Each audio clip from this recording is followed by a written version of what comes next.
Good afternoon, race fans, and welcome here as we get ready to go racing out in the desert, if you will, in beautiful California. This is Sonoma Raceway, race number 11 of the second season of the G-Force Sim Racing Vintage Clothing Cup Series. It's the first road course stop on the season, and a little bit of a twist here today at Sonoma. As I'm Seth Cole alongside of Anthony McCurry, someone that knows a little bit more about this type of configuration of Sonoma than I would.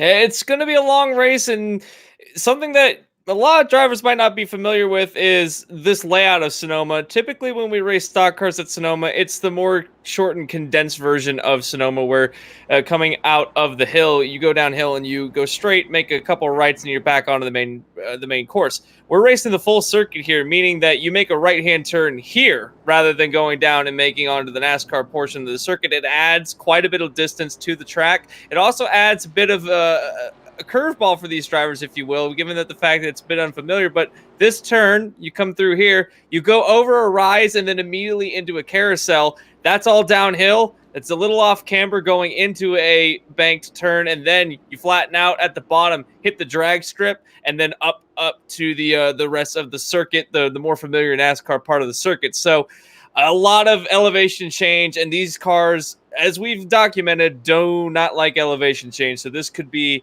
a bit of a test for these drivers tonight. It's the first of 4 road courses that these drivers will tackle here this season, as John Whitendorf will line up on the pole position alongside of Christopher Morse. Technically, that is your top 2 in the point standings battling for the championship here, as we are about halfway through the schedule. Behind them is where you're going to find Gerald Campbell, who I believe finished 3rd at Watkins Glen last year, so obviously very good at the road courses, alongside of Hank Steinmiller. And as we take you through the rest of your starting lineup here tonight, with 14 drivers in total set to take the green flag, 55 laps of racing here, Anthony, and with this being a very lengthy road course, the likelihood of a full course yellow coming out to save you is pretty slim to none. So here tonight, is it driver versus track or driver versus car? It's both, driver versus everything. They're going to have to figure out how to get around this new configuration. For some of these drivers, they've never been on Sonoma, period. So tonight's going to be a battle of attrition there and a battle of the race car. Damage model has been updated for these cars, and it's going to play a little bit of a factor tonight as we get the green flag. 55 laps around this 12-turn road course. Sonoma's underway. Now, I mentioned that Gerald Campbell's going around. And right at the start, no caution flying yet as he spun down off to the left. Nobody around to hit him. So we remain under green flag conditions. And we're going to see quite a bit of that, I think, here in the early portions of this race, of drivers making mistakes, trying to get themselves familiarized with this track under race conditions. But I mentioned that Gerald Campbell, the only road course stop they had last season at Watkins Glen, finished 3rd. Guy that won that race, you're looking at him, your race leader and points leader, John Whitendorf. Whitendorf going through turn 6 at the moment, downhill, a little bit of smoke. Oh, got another spinner. James Goshen, sorry to cut you off. That was over, I believe, in turn 4. He's going to get it back out on the racing surface. And Bruce Pearson spun it around and back at the cutoff, so that'd be turn 4, turn 5, going through 6 now. So 2 drivers spinning around at the early stages of the race. Whitendorf has figured out the track as he's kind of rocketed away from everybody else. A battle for 3rd place between, we'll make that a battle for 3rd place between Harrelson and Steinmiller at the moment. As everyone trying to find a little bit of a gap in line. We're on the more familiar part of the circuit now through the S's, so coming down to the turn, what is on this track, still the turn 11 hairpin. So coming up to it right about now, and everyone just trying to find their way in line. I think somebody actually went off the track in the back, though. I think that was Jackson McLaren spinning it out, though. And you would be correct. McLaren going to get the thing refired and return back into the field in the 8th position. You know, it's interesting, too, the way that this track is configured as opposed to the NASCAR to the Indy version of the track. It still is 11 corners in length. Well, actually 12. A lot of circuits, or a lot of different series will consider that final little bit of a left-hand bend coming to start-finish line as turn 12. But, I mean, you kind of look at the configuration of the IndyCar layout to the NASCAR layout, and where those extra corners are, they label them as 3, 3A, 4, 5, and 6. So technically the same number of corners if we were running the NASCAR circuit as we run here on the longer version of the circuit. Thing to keep consistent with, and something that I think that the crews and the drivers appreciate, because if they need to make a call out, they can say turn 11, and everybody knows what turn 11 is on this circuit. So as far as that goes, it only adds really a couple of extra turns that you wouldn't necessarily count. The S's are technically counted as one long turn on this configuration. You've got turn 8, which would normally be 8, 9. It's actually just one long 8. That's one of the S's, and then you have turn 9, which is the bow before turn 10, which where the billboards are. Coming through now, we're going through 7, so this is one of the places of the track that everyone's going to be familiar with. We got a side-by-side battle between Campbell and McLaren back there, battling it out for 8th place, and Campbell has gotten the better run. McLaren hit the wall mighty hard the last time around, has to figure out a way to get his car back going the right direction. We're only 2 laps in, make that 3 laps in, as I think the leaders cross the stripe. Everyone's pretty much trying to settle into a bit of a racing groove, and now we get to settle in, and it's going to be kind of like an endurance race from this point on. Not really a lot of necessarily battling on the racetrack. However, there's going to be a lot of battling of man versus machine versus the racetrack, as Harrelson for 4th place spins it around at the top of the hill. And he's going to back it into those tire barriers just a bit with the right rear of his machine. Had lost over in turn 11, the 3rd position to Hank Steinmiller, and loses a lot more there on the uphill section of turn 2. Drops back to 8th position just behind Cooper Johnson. The guy that's on the move, though, Gerald Campbell, just past the start-finish line, spun it out, fell back to dead last 14th. In the span of 3 laps, he has moved up 8 spots, now to 6th. I think he might have gotten a little help in turn 1. That's what spun him around. So definitely a recovery drive for this this driver, the 31 car. He was one of the faster ones. Spin up ahead of him. That would be Dinovich? Yes, it is. 29 car was running in the, I believe, 5th position. Was hounding Jake Hounshell for that spot. That's an interesting place to have spun it around, but it looks like he's gotten that 29 Logitech car back going the right way as Houndshell goes up to his inside, smokes up the tires, and gets it rightfully slowed down a bit, trying to get back going into 9th place. A bit of a kind of a recovery drive for the 00. We're talking about recovery drives, and it's only lap 3. These drivers have had a pretty eventful opening few laps. We got 55 laps to go in this race. Still no full course yellow. It's going to take a mountain to get these drivers to have a full course yellow, I feel. Someone that does not want to have that is our leader Whitendorf, as he has absolutely checked out. A 15-second gap back to 3rd, or make that 2nd place, which is the number 3 car, being Christopher Morse Jr., then Hank Steinmiller right behind him in 3rd place. So the gap has gotten astronomical, as almost in a separate sector is the 33. And a big reason for that is you look at the guys behind him. Christopher Morse Jr. running consistent 1 minute, 46-second lap times. Hank Steinmiller, 1 minute and 45-second lap times. Whitendorf, these last 3 laps, his lap times have been in the 141s. That last time, 141.640. I mean, that is why the gap is opening up. And if he just continues to set this pace, he's going to run away with this thing. 55 laps in this one, so a long ways to go. You got to wonder if at some point, being all by his lonesome, a little bit of fatigue might set in, or maybe a little bit of mental lapse will set in. But right now, he is focused. John Whitendorf searching for what would be, I believe, his 2nd win on the season, as he won a couple of weeks ago, getting his 1st win on the year at Talladega. And he comes in as the points leader, which would very much favor him going out of this race. His the closest driver to him would actually be the guy running in 2nd place, Christopher Morse Jr., which comes into this race 67 points behind. So a little bit of work to do if he wants to stay within striking distance of the 33. And then make that 4th place in the standings, a net 4th place, we have to say, given the fact that Blaine Atkin no longer runs in the series. Cooper Johnson made his way into fourth in the standings, a net third place once this race is over, and he runs sixth place. So he's making some pretty good strides at the moment. But although Gerald Campbell running in a net fourth place in the standings, also a bit ahead of Johnson at the moment, running in fourth place, quickly catching up to Steinmiller and Morse and the like. And I would dare say that car might be the second fastest car on the racetrack, as he's running 144s while the leader's running 141s. Would agree with you on that. Bruce Pearson, he's going to at least get 14th place points here tonight, but he has already taken his number 22 to the garage area. And one thing we got to talk about here is the setup that these drivers are dealing with here today. You know, we were kind of wondering how the 87 cars would handle at Sonoma. The only template we had was the Watkins Glen race back in season 1.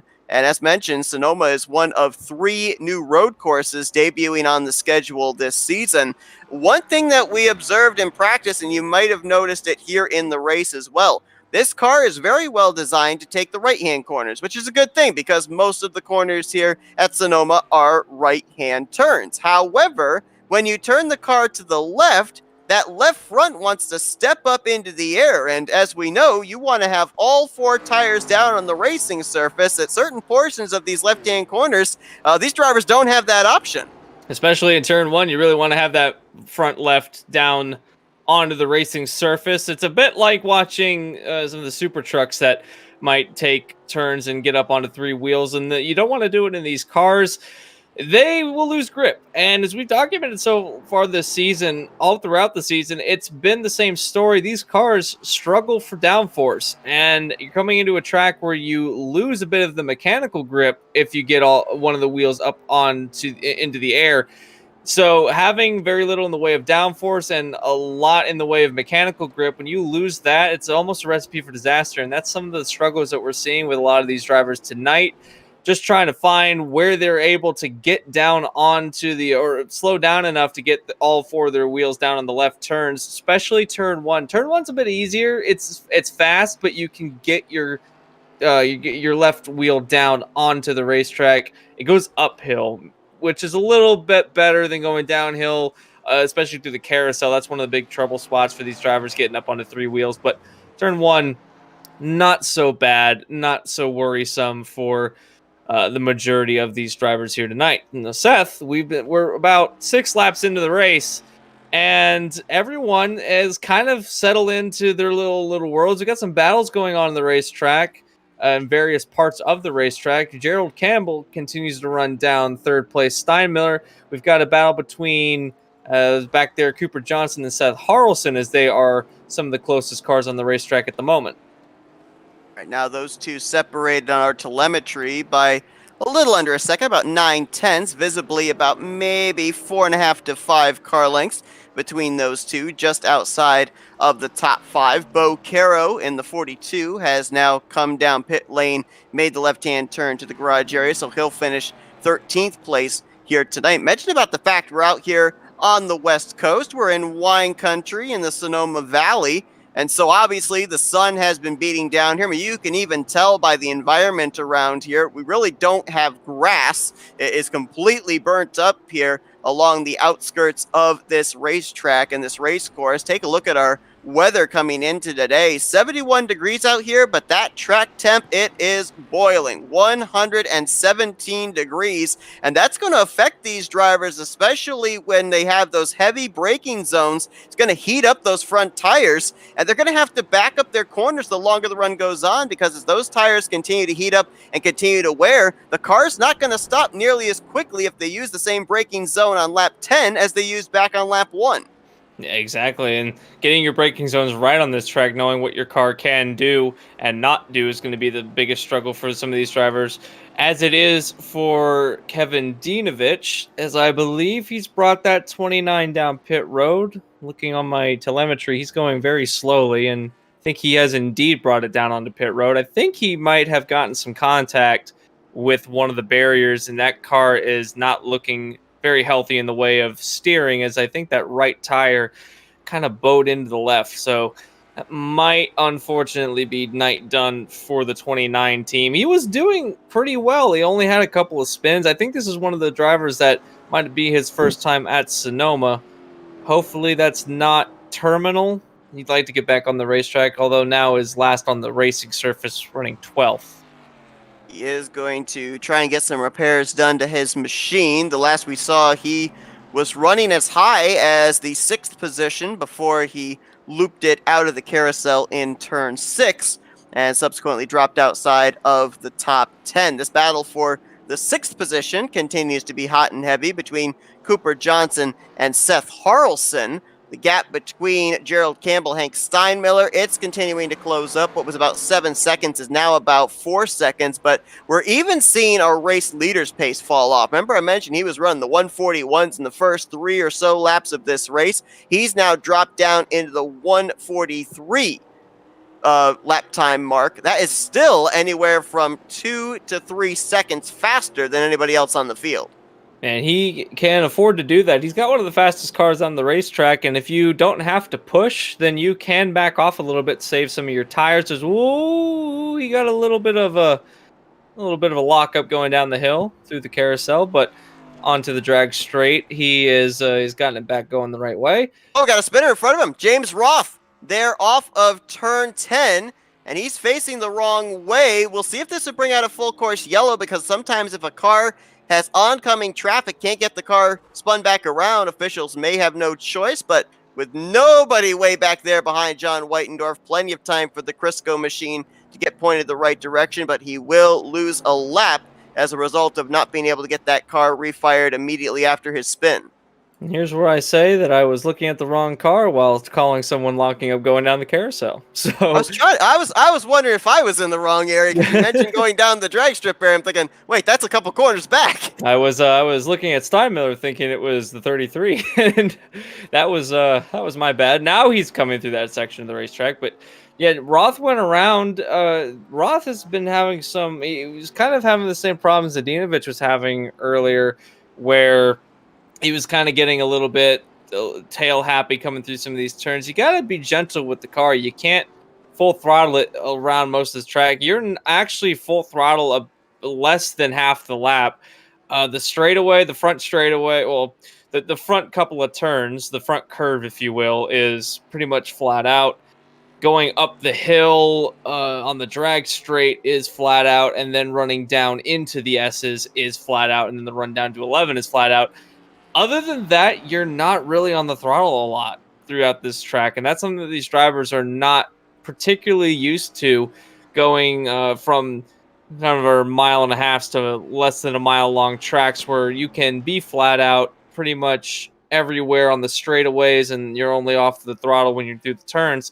Through here, there's a lot of time where you're not on acceleration, meaning that when you're trying to figure out where you can be on acceleration, it could end up to some pretty spectacular spins, as you got to wait till these cars can get the grip down in order to actually be effective going in a straight line. But a lot of these drivers have been able to figure it out. Obviously, Whitendorf has. Our top 3, pretty much all of them have. Campbell has. And I've noticed that some of these drivers that started out struggling have actually been able to figure it out. Seth Harrelson has gotten around Cooper Johnson. He's one of those drivers that have kind of figured out how to run it, and he's starting to make his drive back towards the top 5, as he's only about 4.7 seconds back to Jake Hounshell, which is the closest driver to him that he's running down. Say that, and he's kind of beansed up the S's, and now here comes Cooper Johnson to try and take an advantage again.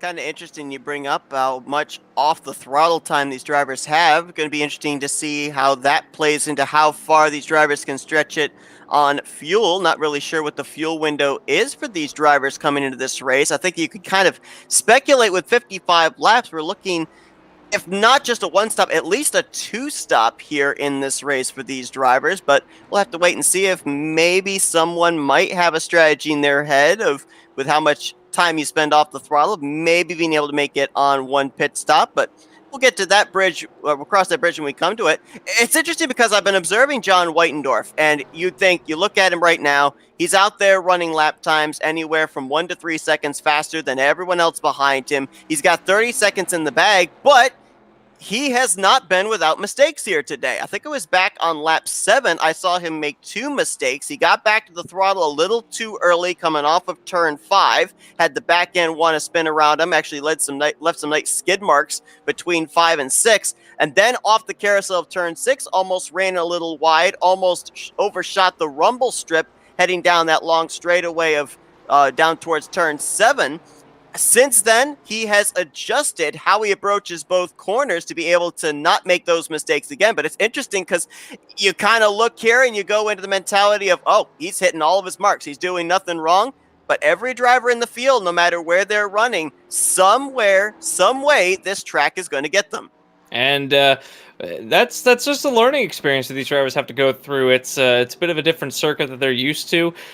Speaking of the circuit, this is the classic layout. Before there was the extension where NASCAR kind of dips off and makes the track shorter. This was all that they had between when the track was conceived between 1968 through up until I believe it was 1997 was when they added when they started construction for the extra bits that we see, and it was still a little bit different then. And they ran that first NASCAR configuration in 1998. This track is more along the lines of what we would have seen in a 1994 through 97 layout, where they go down onto what was just the main straightaway, or not the main straightaway, but the main track. That was all that the track was, and so we're seeing what these cars would have been like if they had raced on that circuit. The circuit had remained pretty well unchanged until then. Obviously, some surface adjustments had been made, some resealing, some repaving between then. But as we see the circuit now, minus the extra bits, this is what these cars would have ran on back in 1987. So getting to see what a proper... Gerald Campbell trying to make the move on Hank Steinmiller for third place. He's going to loop it around there, heading down towards, I think that was turn 8. Has to use the NASCAR section, if you will, to be able to get down here into turn 9 to return back to the racing surface. Sorry to cut you off. I'll let you get back with your trivia. Oh, I think so. Actually, just exited off stage right there. Was that Steinmiller? Someone, I think, just pinned it off of turn 9. Steinmiller's slow. He's lost quite a bit of time to Morse. That might have also been Roth. Roth is slow as well. Someone's coming back onto the track. I think Dinovich is coming back onto the track, so he's gotten that car at least somewhat repaired, trying to get around. I'm wondering if maybe I saw a pit sign. I might be seeing ghosts here at Sonoma. I'm not certain. I thought I could have sworn I saw a car sliding off the racing surface, off to the left side of turn 10, but here I was just seeing things because I'm looking through at some of those contenders of a possible spin you were talking about, and they're all good. So we've had ghosts at Talladega. Now we're getting ghosts at Sonoma.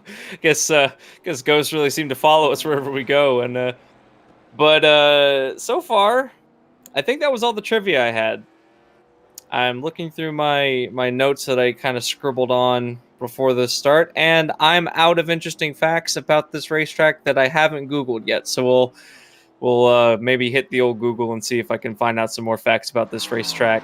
Until then, we'll watch some good racing, as everyone again has kind of settled into their nice run and is kind of finding their place in line for the end of the race.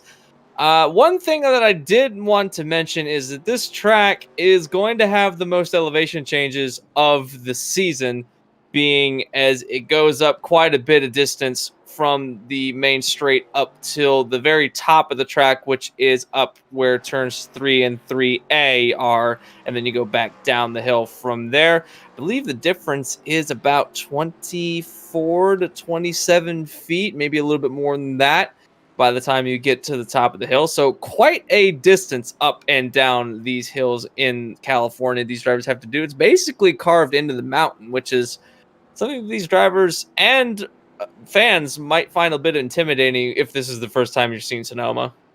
Yeah, no doubt about it. Looks like 12 drivers still in the race. All 12 currently on track and running, albeit 10 of them on the lead lap. James Roth lost a lap, as we saw there with his spin off of turn 10. Kevin Dinafich has returned back to the racing surface as well. We're currently 5 laps down in 12th place. John Whitendorf holds over a 35-second gap back to Christopher Morse Jr., Hank Steinmiller, Gerald Campbell, and Jake Hounshell. That is your top 5. Really, no battle, so to speak, going on at this current point in time. And I'm going to jump on that trivia train, get you, Anthony, as well as our fans watching here tonight involved, and leave you with this trivia question. You notice the grass out here on the outer portions of the racetrack, just how low that grass is? How does Sonoma Raceway keep that grass mowed? We're going to let you ponder that here for a few moments, as we're going to step aside for a quick commercial break and be back with the answer in just a moment. You're not going to miss a bit of the action. We're going to go FRN side by side. It's a road few dare to travel, a journey filled with danger and unpredictability. So why do we traverse this road? Why do we take such a gamble? Because if we don't try, we'll never know what we could have achieved. That's why we strap in, rev up, and fix our focus on the ultimate prize. Because the reward is well worth the risk. The 2021 NNSCRA Daytona 500, Saturday, February 20th, exclusively on Flatout Racing Network.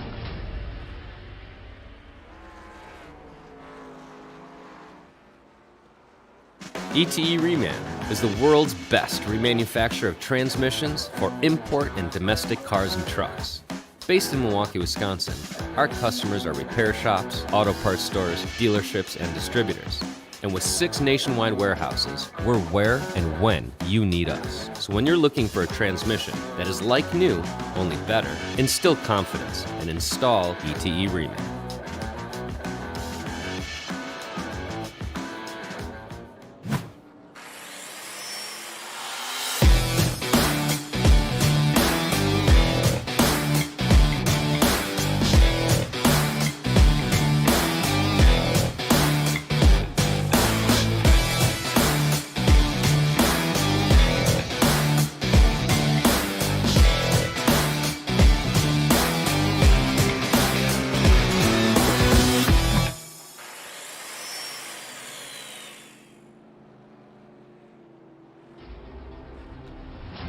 It's a road few dare to travel, a journey filled with danger and unpredictability. So why do we traverse this road? Why do we take such a gamble? Because if we don't try, we'll never know what we could have achieved. That's why we strap in, rev up, and fix our focus on the ultimate prize. Because the reward is well worth the risk. The 2021 NNSCRA Daytona 500, Saturday, February 20th, exclusively on Flatout Racing Network.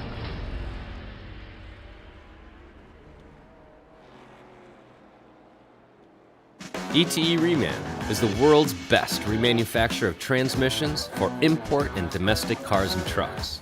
Based in Milwaukee, Wisconsin, our customers are repair shops, auto parts stores, dealerships, and distributors. And with 6 nationwide warehouses, we're where and when you need us. So when you're looking for a transmission that is like new, only better, instill confidence and install ETE Reman.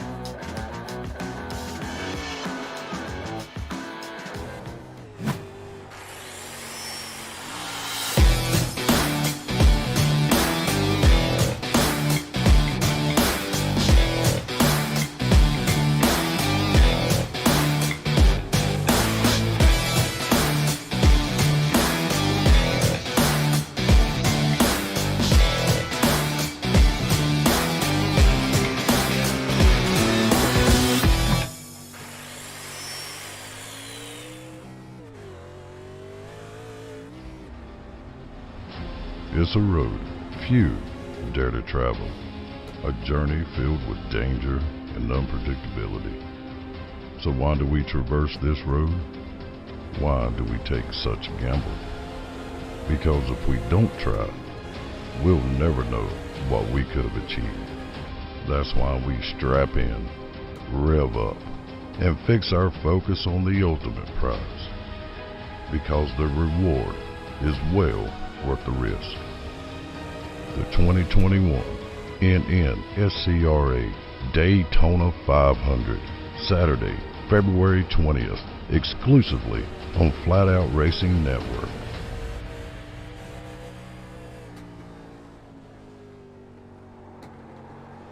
ETE Reman is the world's best remanufacturer of transmissions for import and domestic cars and trucks. Based in Milwaukee, Wisconsin, our customers are...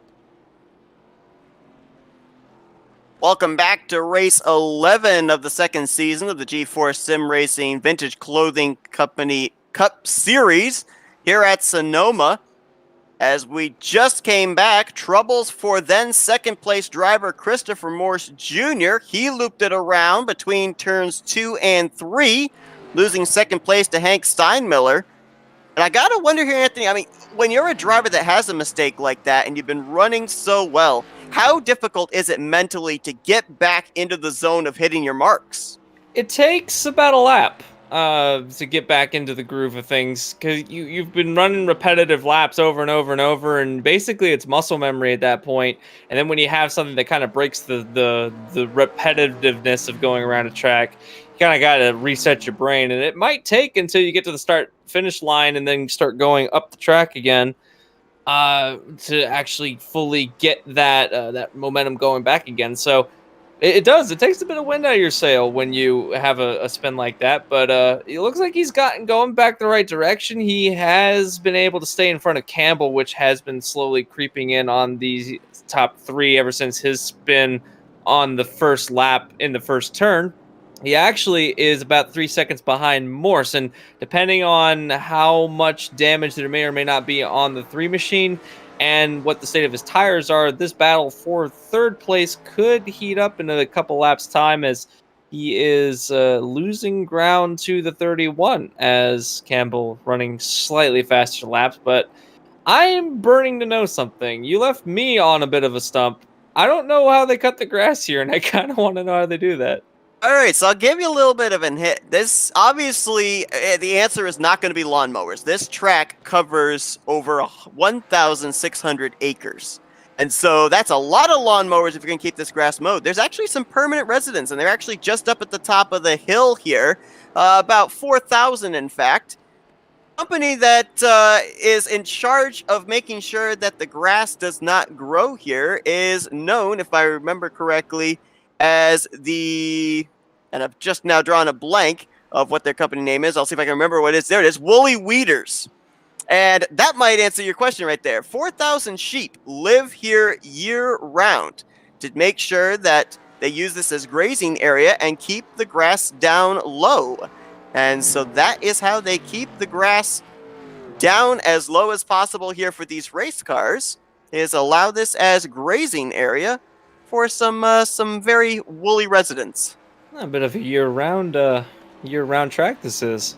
It's not often that you get to say that I've got livestock that paints, or not paints, but that mows my lawn. Speaking of that, I kind of wish that I had a lawn big enough to warrant buying a couple sheep that they could mow the lawn for me, because I'm getting tired of paying money for gas for my mower. I say that as if a sheep is any more cost effective, but just the only one in the neighborhood to own a sheep, and that'd be kind of cool. I think that'd be. But you could rent them out. Yeah. You could have a petting zoo in your front lawn and make a little extra money on the side. Charge people $20 to pet a furry goat, basically. There you go. Perfect. It's a moneymaker. It is. It's an investment. And it's an investment. Expensive petting zoo, to be honest. It is. I'm going to break the fourth wall here, Matt, in here, too. Appreciate the sheep jumping gift that you sent us here during this broadcast. It's oddly appropriate.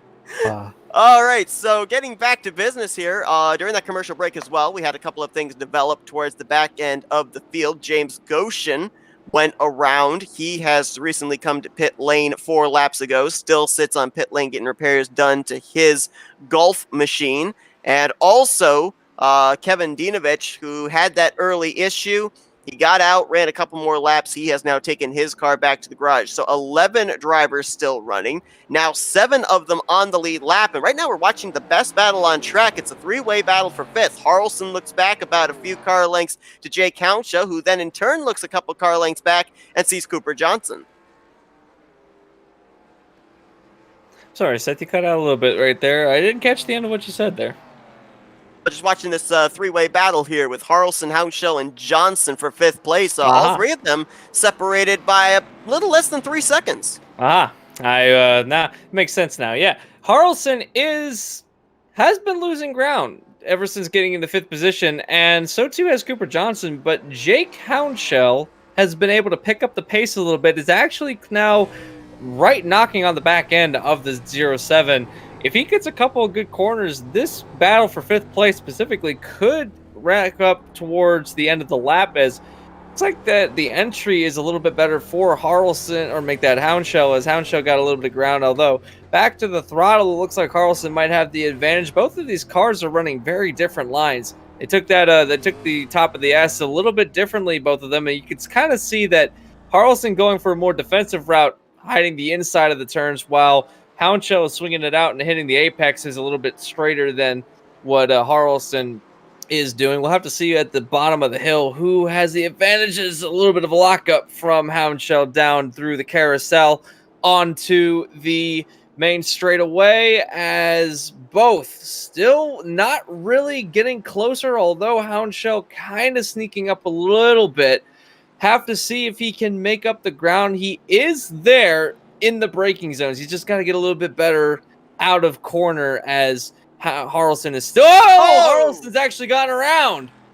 Oh, it's academic there in that battle for 5th place. Hounshaw going to move on by. Cooper Johnson going to move on by. Harrelson, just like that, drops from 5th back to 7th. But even though that battle has gone away, I want to touch a little bit on something you were just talking about there, with the fact that Hounshaw seemed to be a lot better on corner entry, and then as we saw with the onboard, he would get loose on exit, as Campbell's actually on pit road. Gerald Campbell from 4th place. But it's interesting because you wouldn't necessarily think that some of the fundamentals of say, a mile and a half track would apply at a road course, but gaining the time on entry just to kind of lose it on exit, that's something that takes place at the corners of a road course as well. Yeah, it's a balancing act. You got to hit the apex of the turns that's a bit not really prominent at the kind of the ovals that we go to. It is prominent in the sense that there is an apex in the ovals, especially if we go to some of the turns some of the tracks that have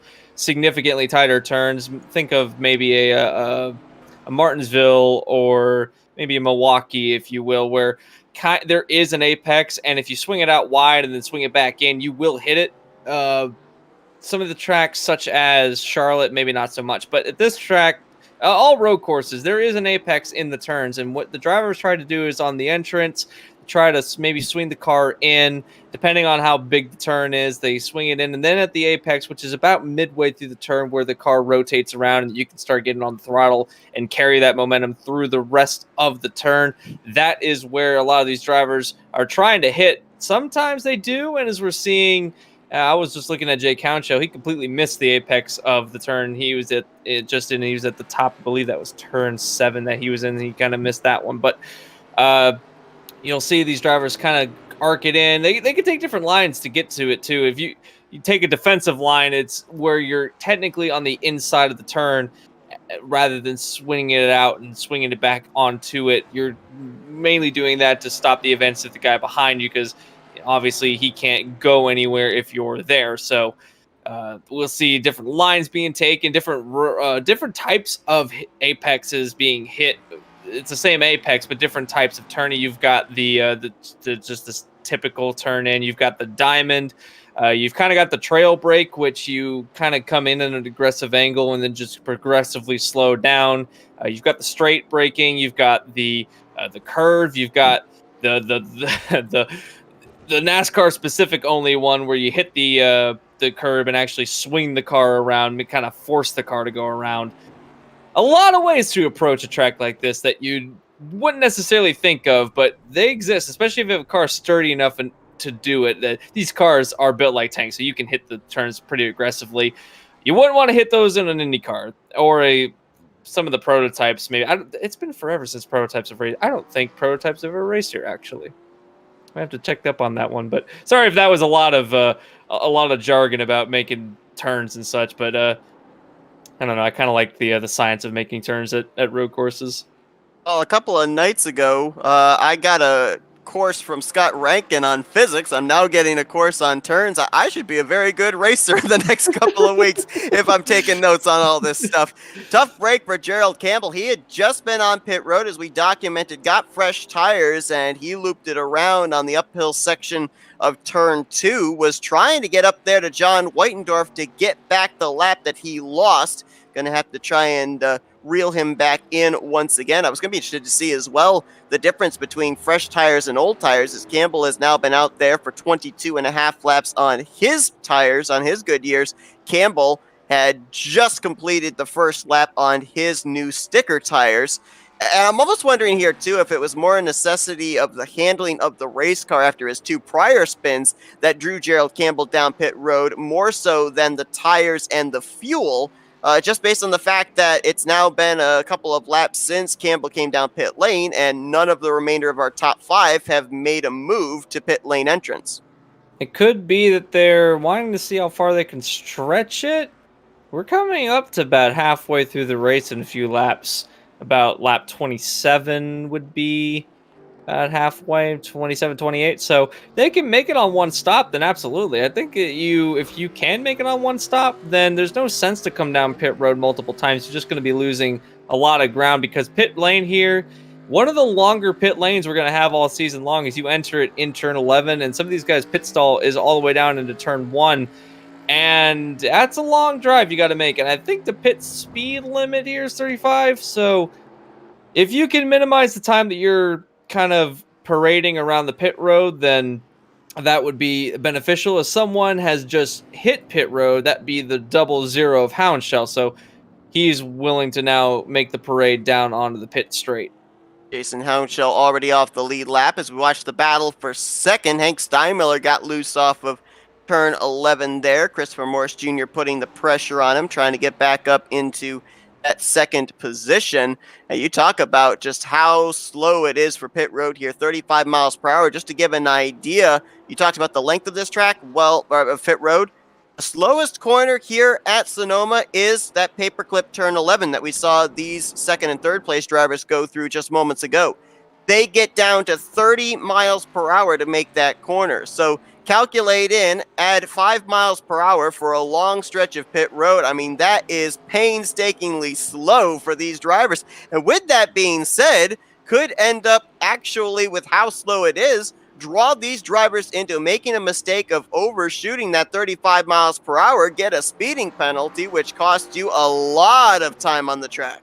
Another trip down to pit road would not be good if you get a speeding penalty, and that would I add on top of that to whatever the penalty would be. And for some reason, I'm struggling to remember what the actual penalty is. I don't know if it's a drive-through, if it's a stop and go.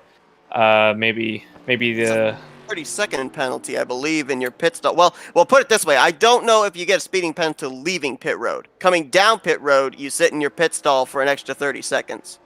So either way, not something that you want to have to do, especially if the delta on pit road is adding an average of a minute to your time. So you don't want to have to do that twice. So thankfully though, the actual commitment line here is just after turn 11. If you're going behind the wall, so you can kind of run turn 11 at full speed and then slow it down for the commitment line. So they give you a little leeway there, if I can English correctly. They give you a little leeway there as far as hitting your pit boxes. It would be kind of cruel to make them commit at the very entrance and then parade all the way around the turn, because that's a very long way around to go. But it would make it easier, I feel, though that could mean some stack ups on pit road. But I don't think anyone's going to be stacking up on pit road right now.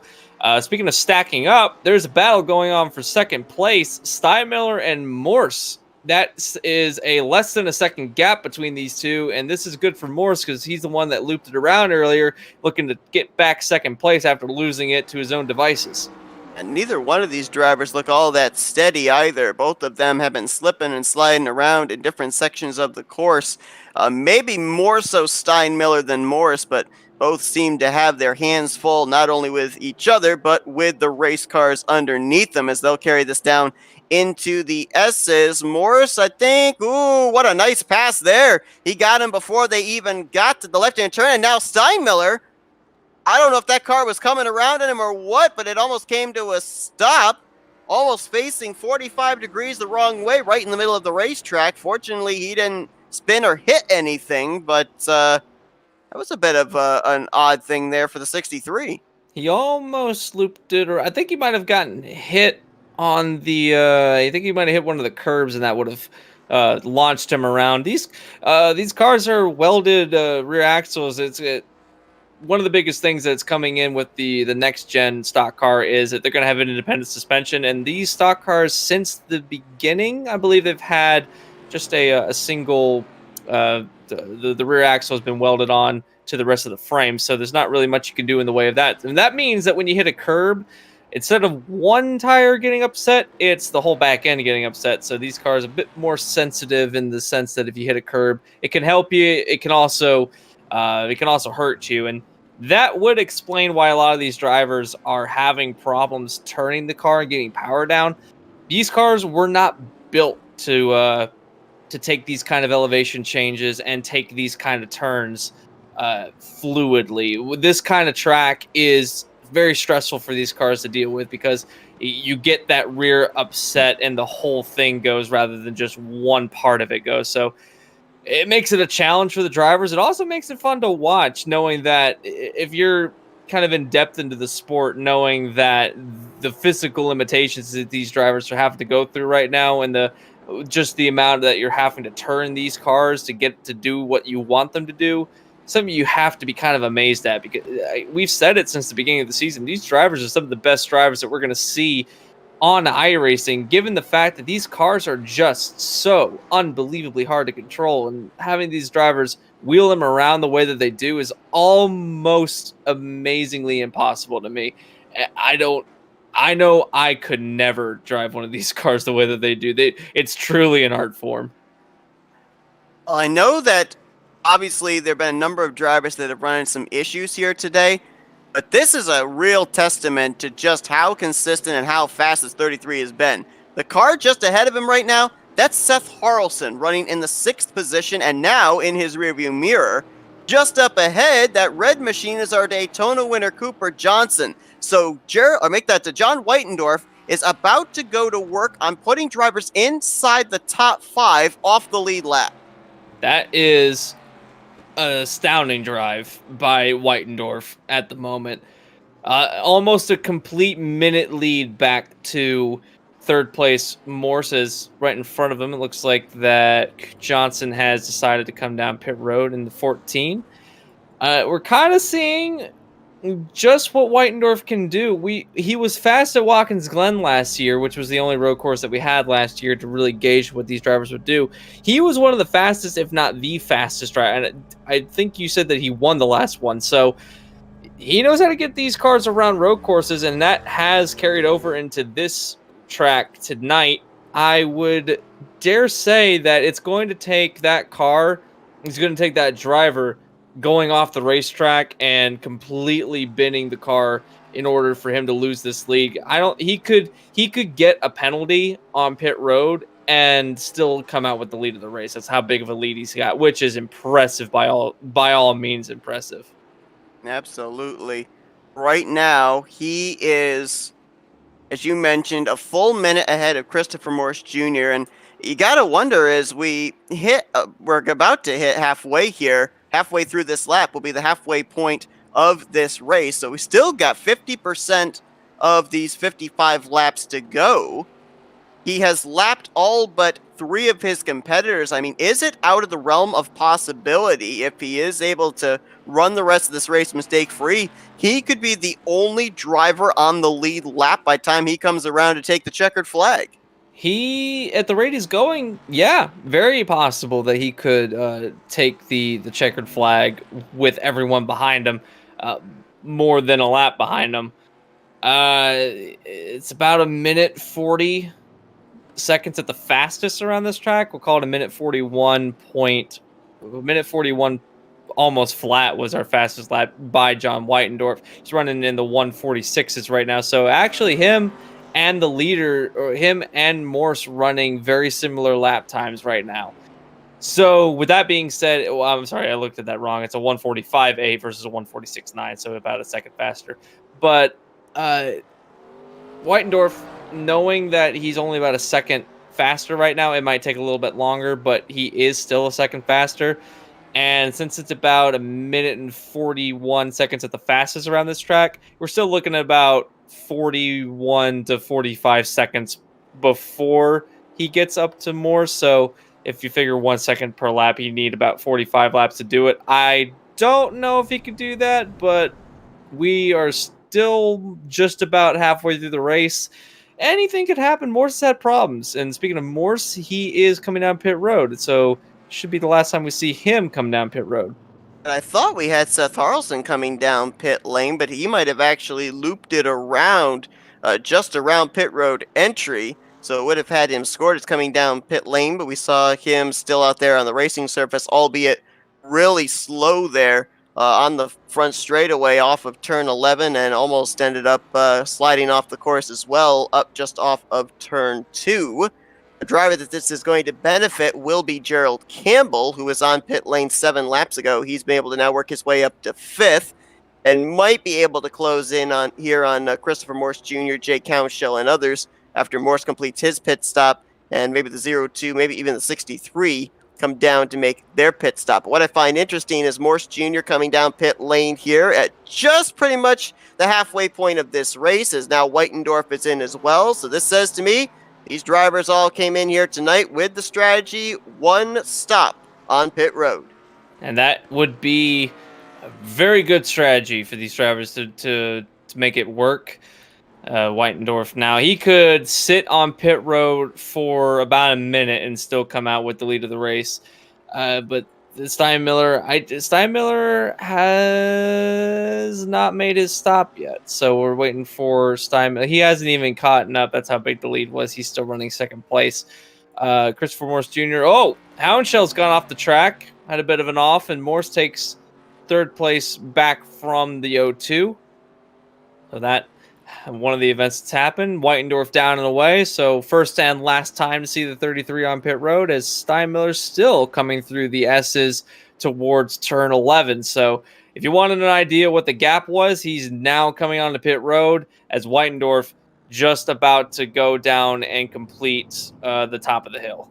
And that's from after spending 50 seconds coming down pit lane and leaving on pit lane, and sitting about 22 seconds in his pit stall. He's now going to have to deal with the 11th place running James Goshen is John Whitendorf, who's now out there on fresh tires, and we'll see if he's going to get... Oh, Goshen! And the 85 going to loop it around there as he was trying to get out of the way of the race leader, and comes onto the track behind Cooper Johnson, who's the first car one lap down. But the best lap that John Whitendorf ran was back on the very first lap, almost a 141 flat. It was a 0.06. See if he goes back into the 141 second lap times here with those fresh tires underneath him. Hank Steinmiller has come to pit lane and is just now leaving. We're only waiting on one driver to complete this cycle of pit stops, that being the third place running Jake Houndshell. Now we're going to take a look at one of the camera angles here, and something I've been watching. You remember last week when we had the Under the Lights race at Charlotte, and I was commenting on, under the lights you could see the red glowing of the brake rotors in the front tires. Well, take a look at this shot right here. This is looking underneath the suspension of the 33. This is the rear tire on this machine. Look how those brake rotors are glowing red. But the thing that's even more amazing to me, it's broad daylight. And every single one of these cars, you watch them go by, you can look from the outside of the race car in at the front and rear tires, and it's just literally a light show under there. Yeah, it's these drivers are on the brakes really hard around this track, especially in parts of the track where you're going downhill. You have to have a lot of brake to get these cars slowed down. I'm actually looking at right now Steinmiller's car as well. He's got quite a bit of brake rotor coming up and getting lit up. Speaking of getting lit up, this battle between third place Houndshell Steinmiller and now Gerald Campbell is super close at the moment. They're all three cars are less than a second apart from each other. Steinmiller obviously has the tire advantage, and they're about ready to come up to some slower traffic, being the four of Roth, who is just now trying to hold on to a ninth place. And Campbell, look out! He gets a little piece of the tires and goes around. And he's going to spin down pit lane as well. It's going to be very difficult for him to get that thing turned back the right direction. Not a lot of turning radius. Hopefully he learned how to do a 3-point turn in driver ed, and he's going to do the smart thing here. I like this strategy. Back it up where you've actually got more room to be able to turn that race car around. Almost Austin Powers it going down onto the pit lane, and look at the cone caught behind his race car. He's going to run that poor thing over. Oh no, he killed another cone. He's going backwards down the entire pit straight. I guess he figures I'm stuck here. I might as well just go backwards. Well, I'm going to tell you what. Every time we talk to Gerald Campbell, he says, I got 2 goals coming into a race. Either win or at least make the race entertaining. I'll tell you what, folks. This is entertaining. I wonder if they'll service him going backwards. He looks like he's aiming for his pit stall. He is stopped. Do they service him backwards? Jury's still out. Doesn't. Maybe well, not. It says he's in his pit stall, according to our telemetry. Well, he might be getting gas. I don't know if he's getting. They're certainly not jacking the car up. But don't adjust your TV. That he is going the wrong direction. He backed all the way down pit road. He actually didn't lose that many spots either. He only lost, I believe, 1 to Cooper Johnson. So. Again, that's how spread out the field was. I guess he's serving a penalty. Maybe he came in. Maybe that was an unsafe entry onto pit road. Could very well have been probably speeding on pit road, although he wasn't in control of his race car at the time. But, I think I figured out what he's doing. He's given his pit crew practice for how they're going to have to pit the car when we go to Watkins Glen, because they actually have to go around to the left side of the machine at Watkins Glen since it's kind of a reverse pit lane. Yeah, and they'll have to do that when they go to Road America as well. So good practice for both of the upcoming road courses that he's giving this team practice with. And that, that's some good heads-up driving, making it interesting and keeping your team fresh. Something that a lot of teams should practice is backwards pit stops. Campbell had worked his way up to the 5th position, and just before that was going over some statistics of last year's road course race at Watkins Glen. 5 drivers that finished in the top 10 there are in the field here tonight. John Whitendorf obviously was the winner of that race. He's showing the way here again tonight.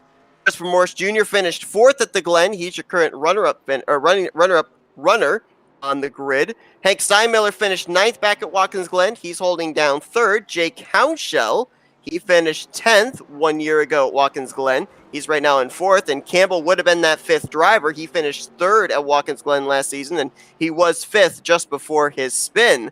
So I think it's kind of safe to say, if we're looking heading into our 2nd stop in 2 seasons at Watkins Glen, of course, the debut race on the schedule of Road America, of who our road course ringers, our drivers to watch at the front of the field are, I would say look no further than those 5.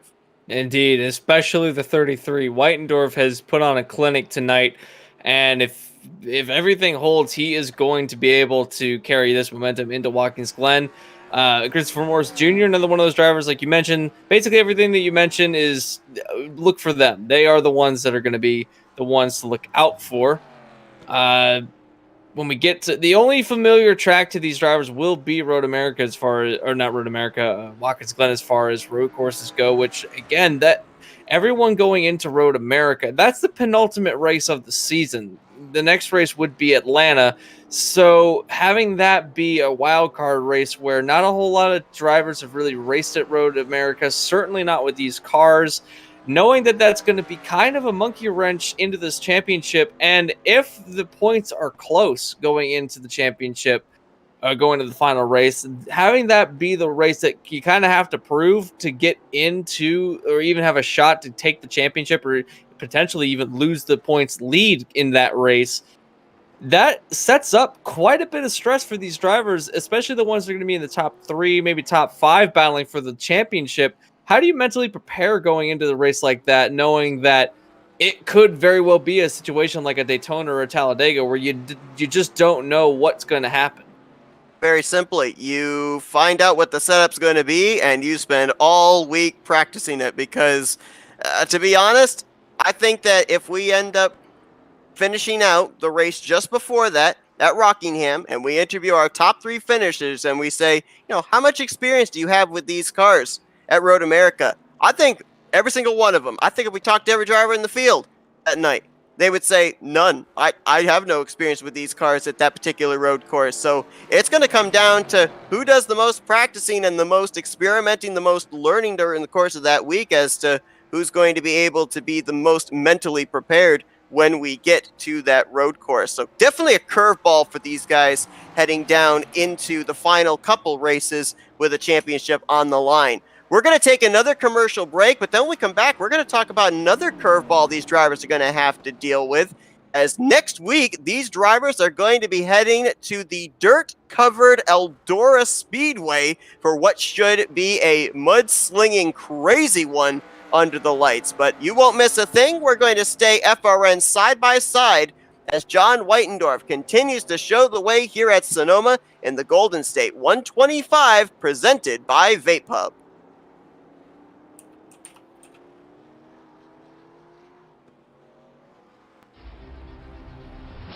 It's a road few dare to travel, a journey filled with danger and unpredictability. So why do we traverse this road? Why do we take such a gamble? Because if we don't try, we'll never know what we could have achieved. That's why we strap in, rev up, and fix our focus on the ultimate prize. Because the reward is well worth the risk. The 2021 NNSCRA Daytona 500, Saturday, February 20th, exclusively on Flatout Racing Network.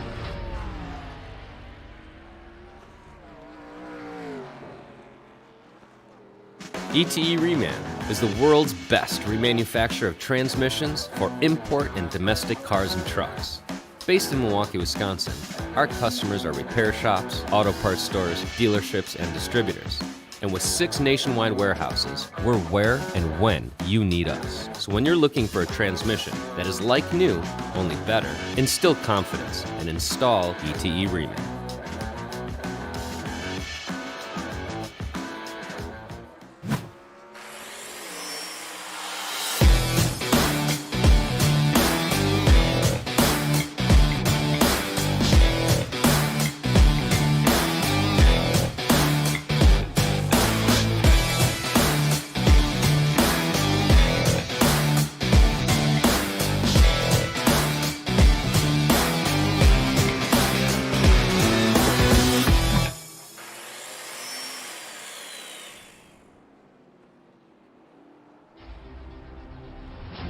It's a road few dare to travel, a journey filled with danger and unpredictability.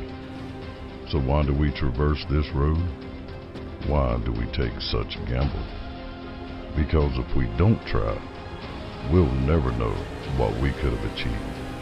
That's why we strap in, rev up, and fix our focus on the ultimate prize. Because the reward is well worth the risk. The 2021 NNSCRA Daytona 500, Saturday, February 20th, exclusively on Flatout Racing Network.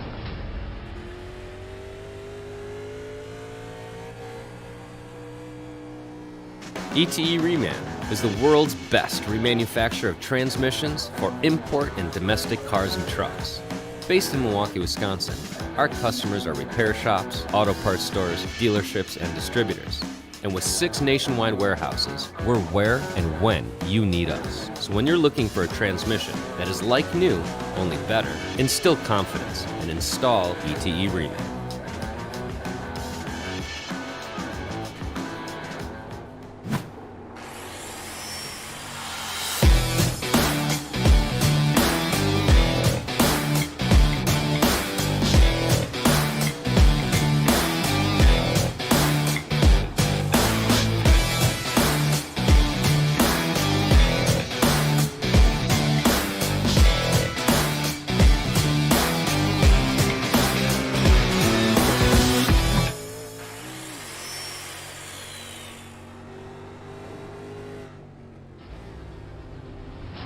It's a road few dare to travel, a journey filled with danger and unpredictability. So why do we traverse this road? Why do we take such a gamble? Because if we don't try, we'll never know what we could have achieved. That's why we strap in, rev up, and fix our focus on the ultimate prize. Because the reward is well worth the risk. The 2021 NNSCRA Daytona 500, Saturday, February 20th, exclusively on Flatout Racing Network.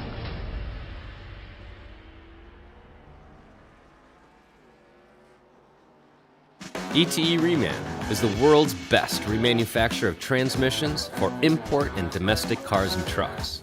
Based in Milwaukee, Wisconsin, our customers are repair shops, auto parts stores, dealerships, and distributors. And with 6 nationwide warehouses, we're where and when you need us. So when you're looking for a transmission that is like new, only better, instill confidence and install ETE Reman.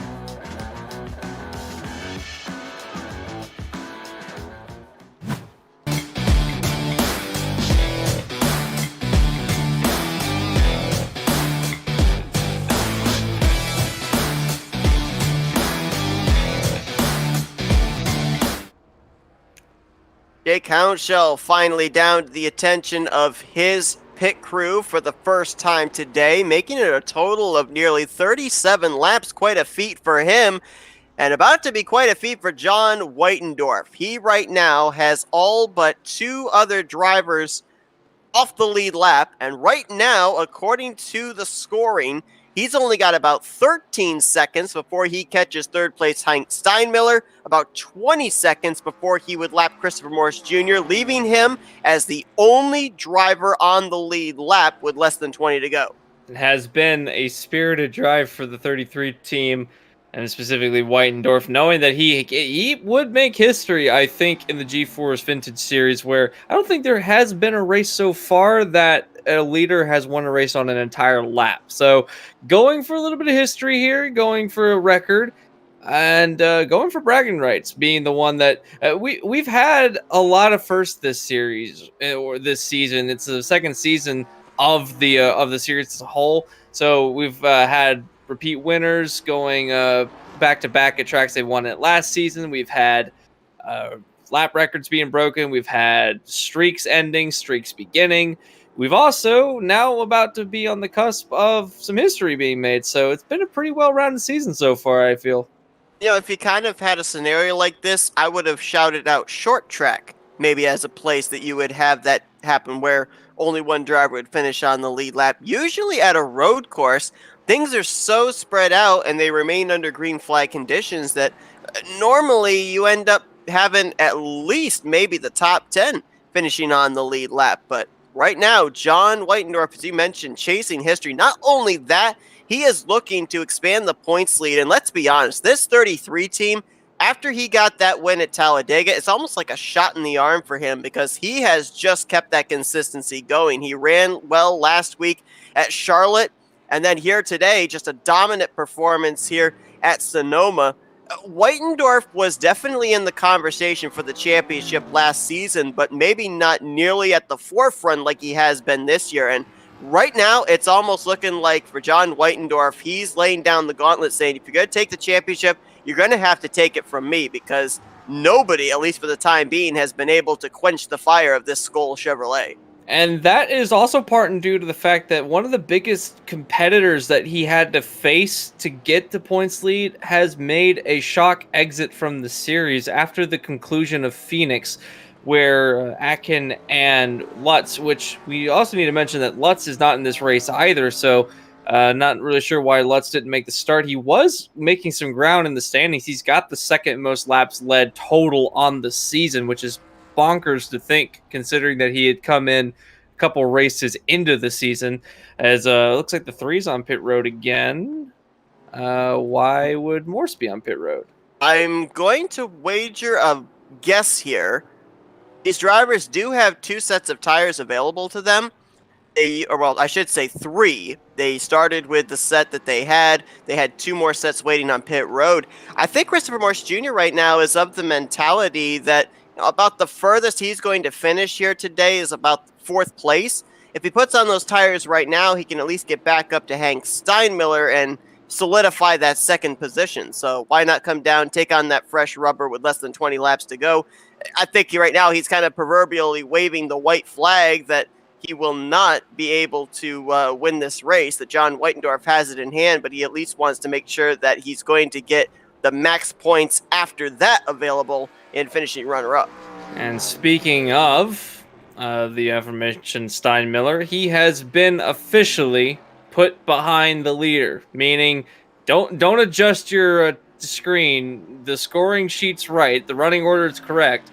Every single driver right now is a lap down to John Whitendorf. And barring Whitendorf pitting again, that will likely not change given the pace that the 33 machine has had all race long. So we are looking at history right now in the Vintage Series, as I don't think it's been a while since I can remember any race really where the leader had an entire lap on the rest of the field outside of an endurance race. Or a sports car race, because that's pretty common. You'll find that in a lot of endurance racing throughout the World Endurance Championship, various different iRacing leagues. You'll find that very commonly. This, in a series where class racing doesn't exist, where multi-class racing isn't a thing, I don't know. Maybe you can help me out, Seth. I don't think we've seen this in any sense in this format, at least. Well, to my knowledge, if I'm remembering correctly, and this might have actually been at a road course as well, I remember seeing as little as 3 or 4 drivers finish on the lead lap, but obviously nothing to this scale. And just to follow up on Christopher Morse Jr., I think that his troubles were a lot greater than originally expected. I thought he was coming down for a strategy call, but the over 2.5 minutes he has sat in his pit stall here is calling that out as a lie, as apparently there is something much more sinister that must have happened to him, might have spun out, might have hit something there, but this has definitely now fallen into the category of unscheduled pit stop for the 3 of Morse Jr., who was running at the time in the 3rd position. And that moves everyone behind up a position, meaning that the beneficiary of that is going to be Cooper Johnson. And we've mentioned all season that Cooper Johnson, he'll start a race kind of in the middle of the pack, and then all of a sudden he'll find his way up into the top 5. Here he finds himself running into the top 3. So a great showing right now for the 14 team. And he comes into this race 4th place, a net 3rd place in the standings, once everyone passes Blaine Atkins. So knowing that he comes in to this race at 3rd place and you just had 2nd place effectively go out of the picture, we could be looking at our new 2nd place in the standings driver, Cooper Johnson, going into Eldora, which we're going to touch on it. Eldora's next. That's going to be another monkey wrench for these drivers. That's the first time we're going to see him on dirt. Yeah, I'm really looking forward to that one. When I saw it on the schedule, we kind of got a little bit of a precursor when they had that special event about a month and a half ago. You were a part of the broadcast team for that, but that was with trucks. We're used to seeing trucks on the dirt, whether it be at Eldora, whether it be at Bristol Dirt, which is where they were at in that one. These 87 Cup cars, not so much. And so it's going to be interesting because we talk about it every single week. We've even seen it here at this road course with that low spoiler, how loose these race cars are. Well, When you go to a dirt track, you want whatever machine you're driving to be loose. You want that rear end to step out on you. That's how you're going to make up the most time going around those dirt-covered corners. The thing with these 87 cars, I'm almost wondering, would you have the car set up too loose? Because you take a loose race car, take it to a track where the car has to be loose, do you overextend a little too much and then maybe have something that's undrivable? So it's going to be a lot of fun to watch these guys wheeling it around that half-mile dirt track next week. Absolutely. And it's going to be fun to see just, again, what these drivers can do, which could be incredible to watch them take the... Oh, I was looking around, and I think that McLaren has spun it around on the drag straight. He has, so he's gotten it back going the right way, but definitely going to be fun to watch the 87s around the dirt track and seeing what the points are going to look like after that one. Speaking of race, and speaking of this race, this has been just a bit less than a Grand Prix length race. I believe the official tally here is 227 kilometers in length, which it comes in about almost 75 kilometers short of a Grand Prix. About 73 laps short of it. For the majority of the fans out there, that would be 141 miles that we've run here tonight. 55 laps makes up a full race here.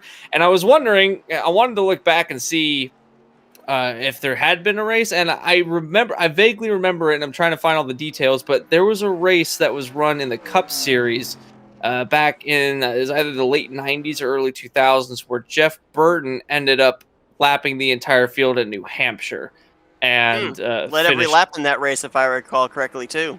Yeah, so I think that was what I was thinking of. I think it was the 2000 Duraloop 300 where he lapped the entire field. I think that race also had very minimal cautions, and back then they didn't have it where wave around drivers could effectively do that. So a lot of drivers got caught a lap down, meaning that he was essentially able to just drive his own race. Every lap led, and every car a lap down. So that's pretty it's a pretty cool stat. Also, I think Tony Stewart did that in the late 2000s, where he was trying to stretch it on fuel. I don't remember the track, but he was trying to stretch it on fuel. I remember it was a night race, but he also was about 2 laps good over everybody, and then he was coasting it around, and I think he might have won that race by about a lap over the field. But I haven't confirmed that one. John Weidendorf, if that's true, obviously in very good company in terms of the performance that he's putting on here tonight in the G-Force Vintage Clothing Cup Series. You mentioned about Grand Prix, puts me in mind. We hope you folks join us tomorrow night, as we're going to be bringing you coverage of the Dark Horse IndyCar Series penultimate race of the season at the 2-mile Michigan International Speedway, the precursor to their season finale. Of course, the big one on the year, the Indianapolis 500 at Indianapolis Motor Speedway. And if we've seen anything from the Auto Club race, which was their season opener, we're going to be in for some IndyCar pack racing, which usually is very close quarter, usually not a lot of room for error. And more often than not, leads us to a very exciting, sometimes photo finish at the end. So be sure to tune in for that. Tomorrow night, Green Flag will be scheduled to fly at 8 p.m. Eastern Standard Time. Saw a little smoke there off of turn 10. Someone apparently with an issue. Not sure who it was, but they have recently vacated the scene. Had another driver on pit lane moments ago in James Goshen, and I'm almost wondering if maybe it was the 00 of Jason Hounshell that left that smoke cloud there off of 10, as he has just now left pit lane there, coming into turn 1. So we'll have to follow up on that in a few moments. Seth Harrelson running in 5th place, trying to just find his way around the track after having some misfortune earlier in the race. I've been watching here. Never mind. I thought he was closer than he was. I thought that Johnson was actually closer to Steinmiller than he was leading on, but he's actually almost a minute behind Steinmiller. So the top 3 right now are a lap down. well, everyone's a lap down, but the top three, Whitendorf back to Steinmiller, a full lap, then Steinmiller back to Johnson, getting close to being a full lap. So that just shows you the different intervals that we're having so far this race. I've been noticing the way that Whitendorf's been driving the track, and I was trying to figure out where is he getting all this speed at. He's been able to maximize his corner entry and maximize his corner exit. A lot of these drivers are having some struggles getting into and out of turns, and especially when you're going through the more technical ones, going downhill through the carousel and onto the drag straight, and then also going up the hill and then sharply down the hill. So it's kind of fun to watch where these drivers are really excelling and struggling in. And Whitendorf, if you wanted to learn how to drive a road course with these cars, then definitely watch the way that Whitendorf's doing it. If you want to maximize your potential that you can have at Watkins Glen, and speaking to the drivers, then I would watch back and watch exactly what Whitendorf's doing, because he's doing a fantastic job of getting the thing wheeled around the track. We've had some retirements since we last looked. James Goshen has officially gone out as the 02 of Hound Show went off the track right in front of the leader, but it's around. Goshen has gone back behind the wall. So too has Gerald Campbell. Not really sure why he's gone behind the wall. Well, these drivers would have only had one faster pair at their disposal, and more than likely, considering that the cars were all spread out when they all made the green flag pit stop, maybe they all took the faster pair then and there.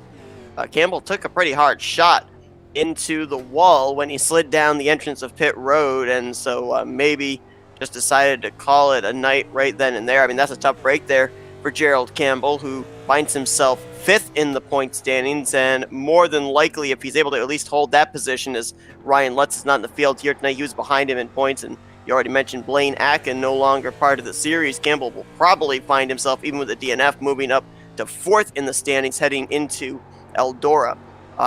One thing that I was going to touch on with your question there about where is John Whitendorf making up his time. One of the camera angles that I love to watch, which we are on right now, is just basically right on board with the driver and watching the hand motion. You can always tell if a driver is comfortable with the race car if you see very little hand motion. And to be honest, we already talked about the fact that these cars are really difficult to handle.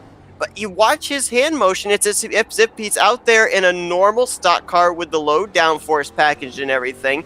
Like, he is very comfortable in these corners. There's not a jerky motion to the right to counter steer.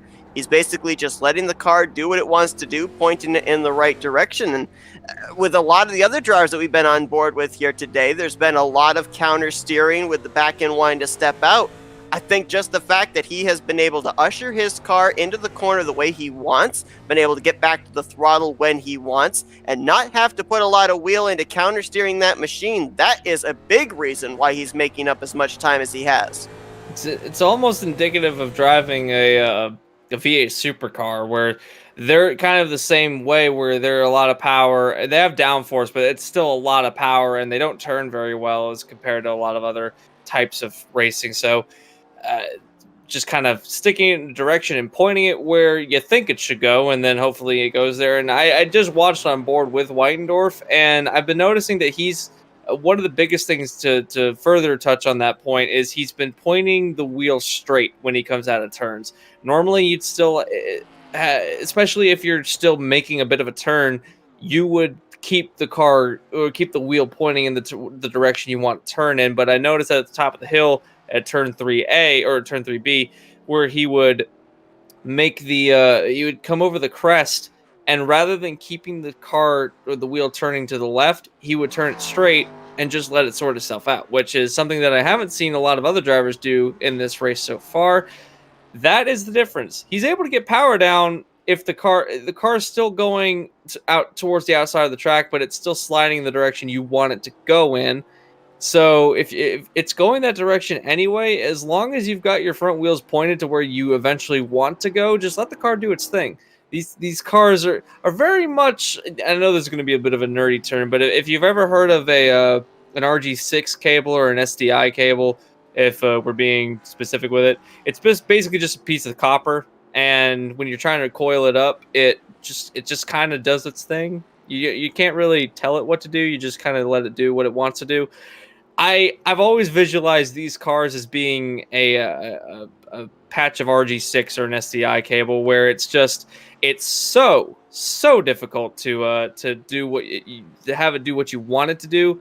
So just let it do its thing, and once you do, you'll actually find out that it'll do what you wanted it to do, just not the way you wanted it to do. If that makes any sense. Well, Gerald Campbell, or make that John Whitendorf, came into this race 67 points over Christopher Morse Jr. Right now, those two have bookended the remaining cars in this race that are still being scored on the track. John Whitendorf leading, Christopher Morse Jr. still on pit road. Last car being scored on the track, albeit on pit lane, in 9th place. So that points gap is going to increase, no doubt, here today. And the thing of it is, too, even though he came to pit road, he was so far ahead, no other driver was able to lead a lap. Whitendorf has led every lap today, so no bonus points for a lap led getting handed out to anybody. He's going to keep all of them for himself. And I'm just looking here at the left side of our screen. I mean, look at these intervals. We already were amazed that he was able to lap everybody, but he's got Steinmiller and Johnson 1 lap down. Then you go on down there. You've got Hounshaw and Harrelson. They're now 2 laps down, 3 laps down for Jackson McLaren. I mean, it's not just lapping the entire field by 1 lap. He's got all but 2 drivers -2 to what he's running. Yeah, and that is incredible. That hand over fist is incredible, the way that he's been able to do this. And I don't think we're going to see anything like this anytime soon. Even in the later part of this season, I don't think that we're going to see this when we get to Watkins Glen. I don't think we're going to see this when we get to Road Atlanta, or maybe Road America. I don't think we're going to see this at any stage in any future FRM broadcast, for that matter. So this, we've said it over and over again, but this is something that you're only going to see once, maybe twice in a good bit.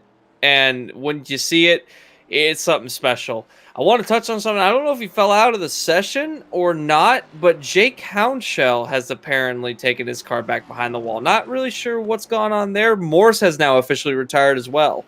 I'm not sure about the Houndshell. People would have seen right there where the camera panned out to the aerial view of Sonoma here. That was actually us trying to get some footage back of where Houndshell was running. He has disappeared from our screens, and yeah, not certain if this is a connection problem or not. Now, why I would certainly hope it's only a connection issue and not him actually taking his car to the garage, 2 reasons. Number 1, he was in line for a top 5 finish. Number 2, he had been able to stretch it 37 laps, so he would have had the freshest tires down this home stretch to the checkered flag. So if this is indeed a connection issue, hopefully he's able to get back in here right now, depending on how long it takes for him to get back in. If indeed it is connection related, he probably would be scored somewhere in the vicinity of 7th place.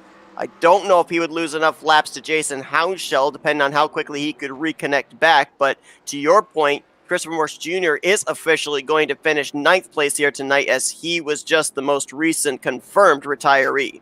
And I look back, and it was indeed a connection problem for the 02 of Houndshell, has, I believe, fallen out of the session, not yet has returned. I don't think he might not be able to return at this stage of the race.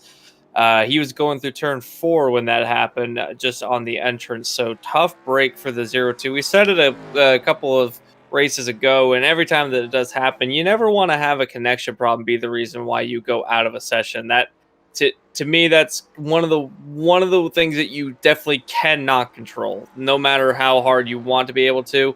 So hopefully that Houndshell can get back in and not lose any, not much ground. But this does benefit Seth Harrelson for the moment, as he's been able to step up and get into 4th place after his hardships earlier on in the race. In fact, a lot of these drivers are starting to get back into some higher positions than what they started in.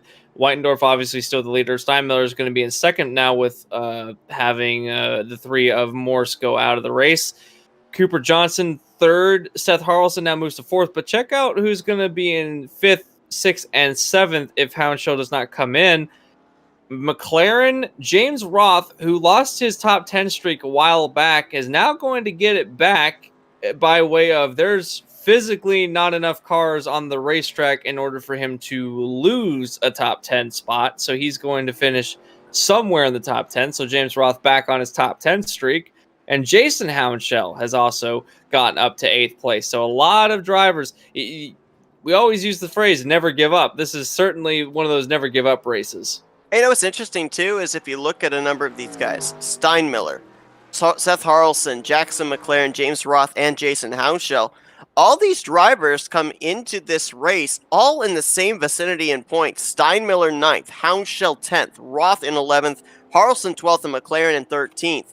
So they're all going to be battling amongst themselves for those spots just inside and just outside of the top 10. But then you look at a couple of drivers that did not make starts here tonight. Ryan Lutz and Anthony Guarneri, they were just ahead of them in the points. So a big opportunity for all of these drivers to maybe find themselves up inside the top 10 when we get to Eldora next week. Very well possible. Have to see what the state of these drivers will be when we get there. Currently, thought I saw a plume of smoke come out from Whitendorf, but that was not the case. He looks like he's still running A-OK at the moment. Going back here, looking at Johnson, going into Eldora, Johnson might be able to surprise us. He was one of the fastest drivers that we saw at the special event that we had. Well, another driver that's not in the field tonight, but we should keep an eye out for when we get to Eldora, and that's Michael Blanton. Normally driver the 24, not in the field tonight, but Michael Blanton was extremely quick. So I don't know. Maybe when we get to Eldora, maybe not. Maybe he'll, when it translates to these cars, maybe it'll be a little bit different. But as far as I'm concerned, I'm looking out for some drivers such as Michael Blanton that might not necessarily do very well at other tracks, but he might surprise us with a good finish there at Eldora when we get there in a week's time. Took the words right out of my mouth. I watched that Bristol dirt race that they had, the special event here for G-Force, saw the performance Michael Blanton put on, and I had him circled as one of those drivers to watch, not even really as a dark horse, but as a race winner when we get to Eldora next week. Now, obviously, were some other drivers that had really good performances, and one of them was Blaine Ack, and he obviously will not be in the field next week, so any others that you think might be able to get up there and challenge Michael Blanton for that win? Kind of almost specifically some of these guys that are up here towards the top of the point stands. Did any of them show promise to at least kind of keep their consistency going when we go to Eldora next week? I think that we're going to see some consistency out of some drivers such as Steinmiller, Whitendorf. I don't think we're going to see them fall off the consistency wagon when we get there. Certainly not going make that Christopher Morse Jr. Well, maybe Christopher Morse Jr. He did not favor very well at the special event at Bristol earlier in the season. Noted as not. I mean, he does say he's pretty good on dirt.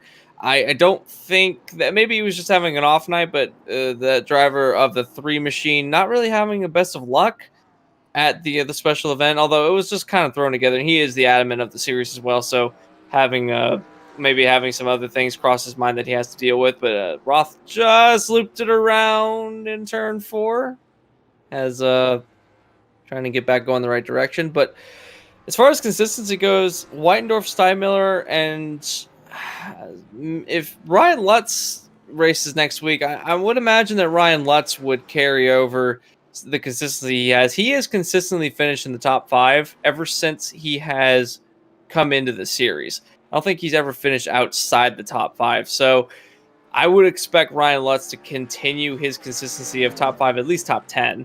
So those 4 drivers specifically, and Michael Blanton, throw Michael Blanton in there as well. He's going. I don't think necessarily consistency, but he will be a force to be reckoned with when we get to Eldora.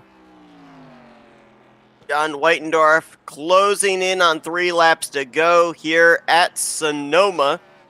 Mention the fact that only 5 drivers that were in the field here tonight finished in the top 10 last season at the only road course stop on that schedule at Watkins Glen, which we will be going to just a little ways down the schedule here in Season 2. Incredibly enough, I actually looked down the remainder of the results from last year's Watkins Glen race. Only 6 of the drivers in tonight's field took part in that first road course stop. The only other driver that finished outside the top 10 was Seth Harrelson, and right now he is up inside the top 5, running in 4th. Update on Jake Hounshell. He has still not returned into the server. He has dropped down to 7th place. And within the next 2 laps, there is enough time for his brother Jason Hounshell to leapfrog him for that 7th position if Hounshell's not able to get in here before that 00 takes the checkered flag. John Whitendorf has put on a clinic here tonight, folks. So far, he has led all 53 laps, looking to lead the last 2. No other driver has led here tonight. And no, that is not a glitch on our ticker. You're seeing it right. Every single driver in the field is running at least 1 lap down to the race leader, who is actually about to close in on Seth Harrelson to put him a 3rd lap down. And just up ahead, Cooper Johnson about to be put a 2nd lap down. I think if we say, oh, and Johnson just spun it out there. So that is going to now put the 14 -2. I think if we call it a clinic, that's kind of an understatement for what John Whitendorf's been able to do. So with that being said, Anthony, we know that Whitendorf is obviously good at the road courses. He proved it last season winning at the Glen. He's dominated here today at Sonoma. I think we're going to see him be just as dominant when we get to Watkins Glen for a 2nd time here this season. But heading into Road America, is this the guy to look at? Or the fact that it's going to be the first time that pretty much any driver has set 87 car wheels onto that road course, does Whitendorf kind of fall back into the group of everybody else and doesn't necessarily jump to the forefront? He might not. This is the first time that we've seen these drivers with the 87 cars at this track. So if we can use this to gauge, it could be another scenario like this where Whitendorf has put in the practice time in order to figure out how to get his car wheeled around the racetrack. When we get to, it's also quite a bit of a longer track at Road America as well. This one, well, maybe in this configuration, maybe not. This track, yeah, never mind. I take that back. This track is still quite a bit shorter. This track is about 2.5 miles in length, or about 4 kilometers in length. When we get to Road America, that track is well over 4 miles long. So essentially almost double this track's length.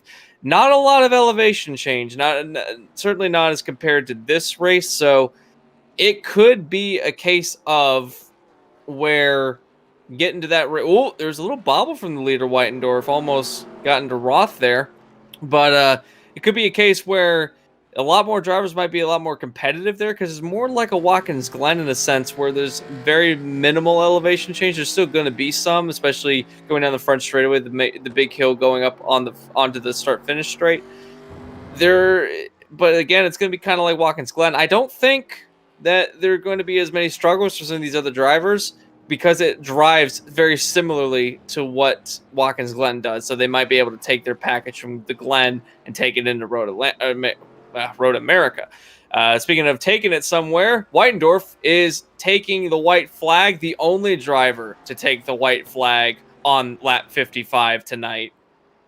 12 more corners, 2.3 miles stand between John Whitendorf and his 2nd victory on the year. Last season, as you see, James Roth's been around back there. Last season, John Whitendorf only had 1 win during the course of the season. That was at Talladega. This season, he doubled down at the High Bank Superspeedway and now looks to be a multi-time winner in Season 2 of the Hijinx Clothing Company Cup Series. Whitendorf trying to be very smooth. He's got over a lap back to Hank Steinmiller. And if he could just be picture perfect, which he's been able to do for 54 circuits here at Sonoma, he'll be coming around to see that checkered flag. A lot of drivers driving around here today with dirty race cars, damaged race cars after the battle wounds of this endurance race. John Whitendorf's car looks like it did just when he started to take the green flag to begin this race. Picture perfect, pristine. He might actually be able to bring that to Watkins Glen intact, as he'll bring it down through the S's for the final time today. Whatever he's done tonight, he will definitely be looking to replicate it at the rest of our road course races. So far, only one race win on the year, that being back at Talladega 2 weeks ago. Coming down into turn 11 for the final time.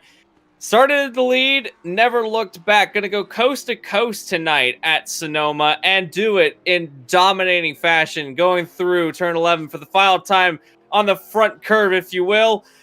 John Whitendorf extends his points lead, takes the victory here at Sonoma, and you can put a period after that statement.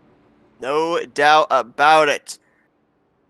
John Whitendorf taking the checkered flag here tonight in the Golden State 125, presented by Vapub, his second win of the season, and maybe even more importantly, extending that points lead between himself and whoever ends up being second place after today, heading into that huge wild card race under the lights next week at Eldora Speedway, the dirt track, as he'll make it around another lap, more maybe longer, painstaking lap here, making sure he doesn't tear up his equipment before he'll get to burn it down here in front of these Napa Valley fans and put that number 33 Skull Bandit Chevrolet in victory lane. Hank Steinmiller going to cross the line in second.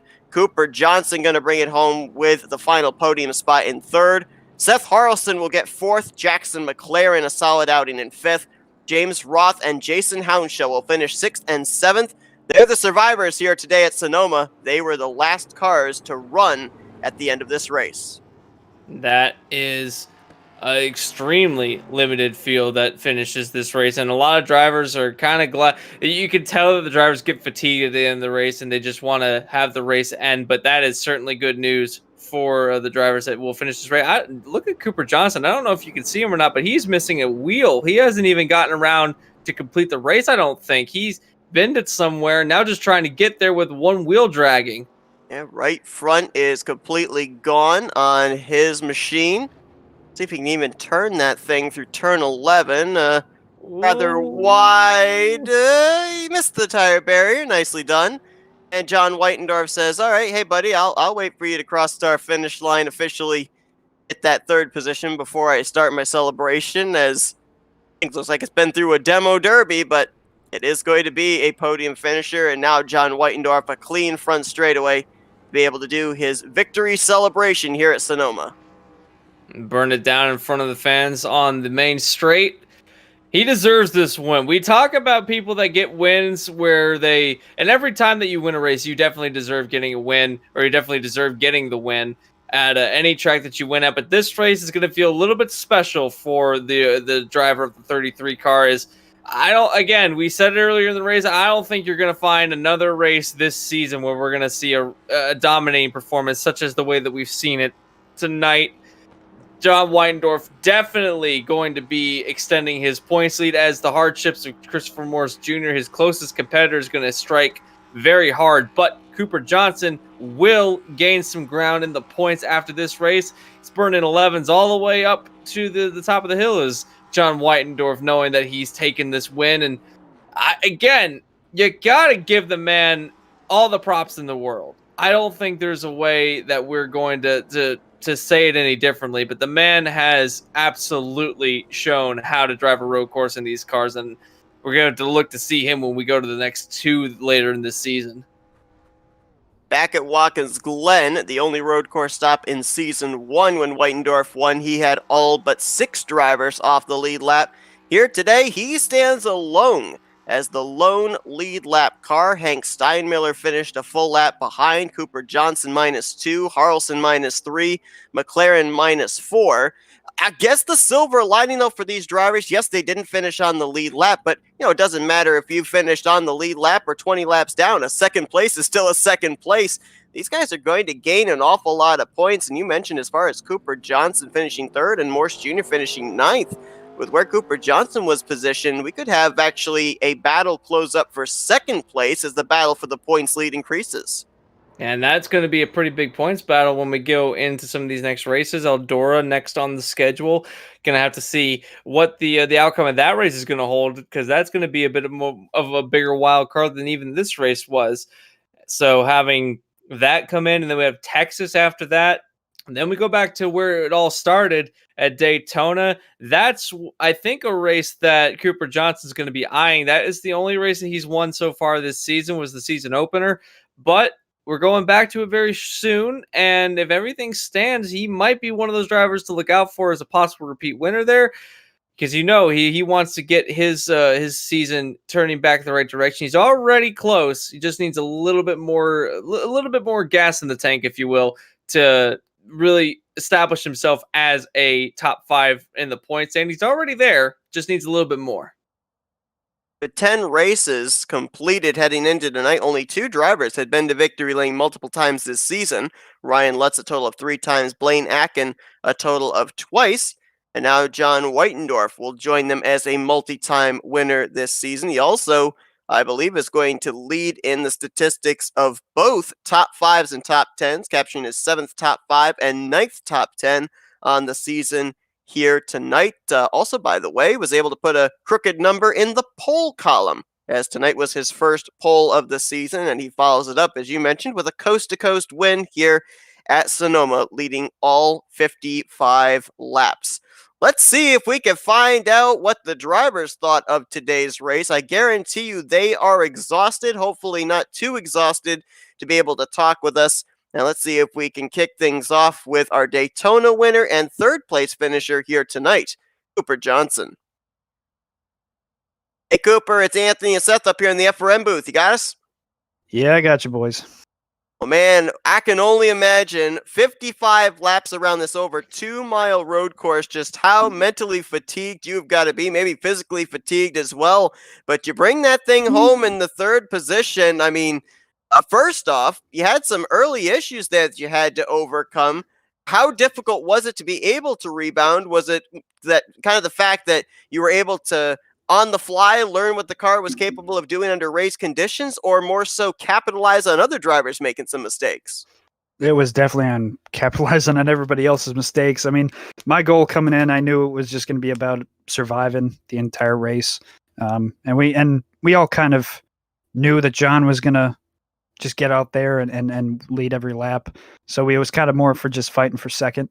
But there was a lot of other guys that had a lot of mistakes. I mean, hell, I started near dead last just to start because I wanted to kind of be behind all the wrecks and let everything happen in front of me and be able to weave through it. And then before I know it, I went from 14th to 7th after lap 1 from everybody missing corners and mistakenly overdriving stuff. So it was a lot of just allowing everybody else to make all the mistakes. And I mean, I had guys like Chris who blew their engine. I have no idea how he blew his engine.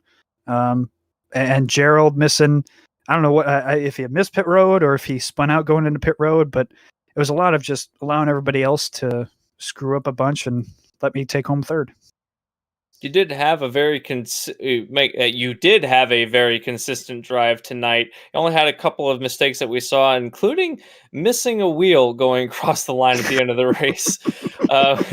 Don't really know where that happened. I wasn't able to see where that happened at, but you have got a pretty good vie for the points lead going into next week. You will leapfrog quite a bit. You're actually going to take 2nd place in the points after tonight's race with Christopher Morse's bit of woes that he had blowing his engine. So going into the next week at Eldora, what is your mindset knowing that you've now, with the consistency tonight, been able to really get a grip on this points situation?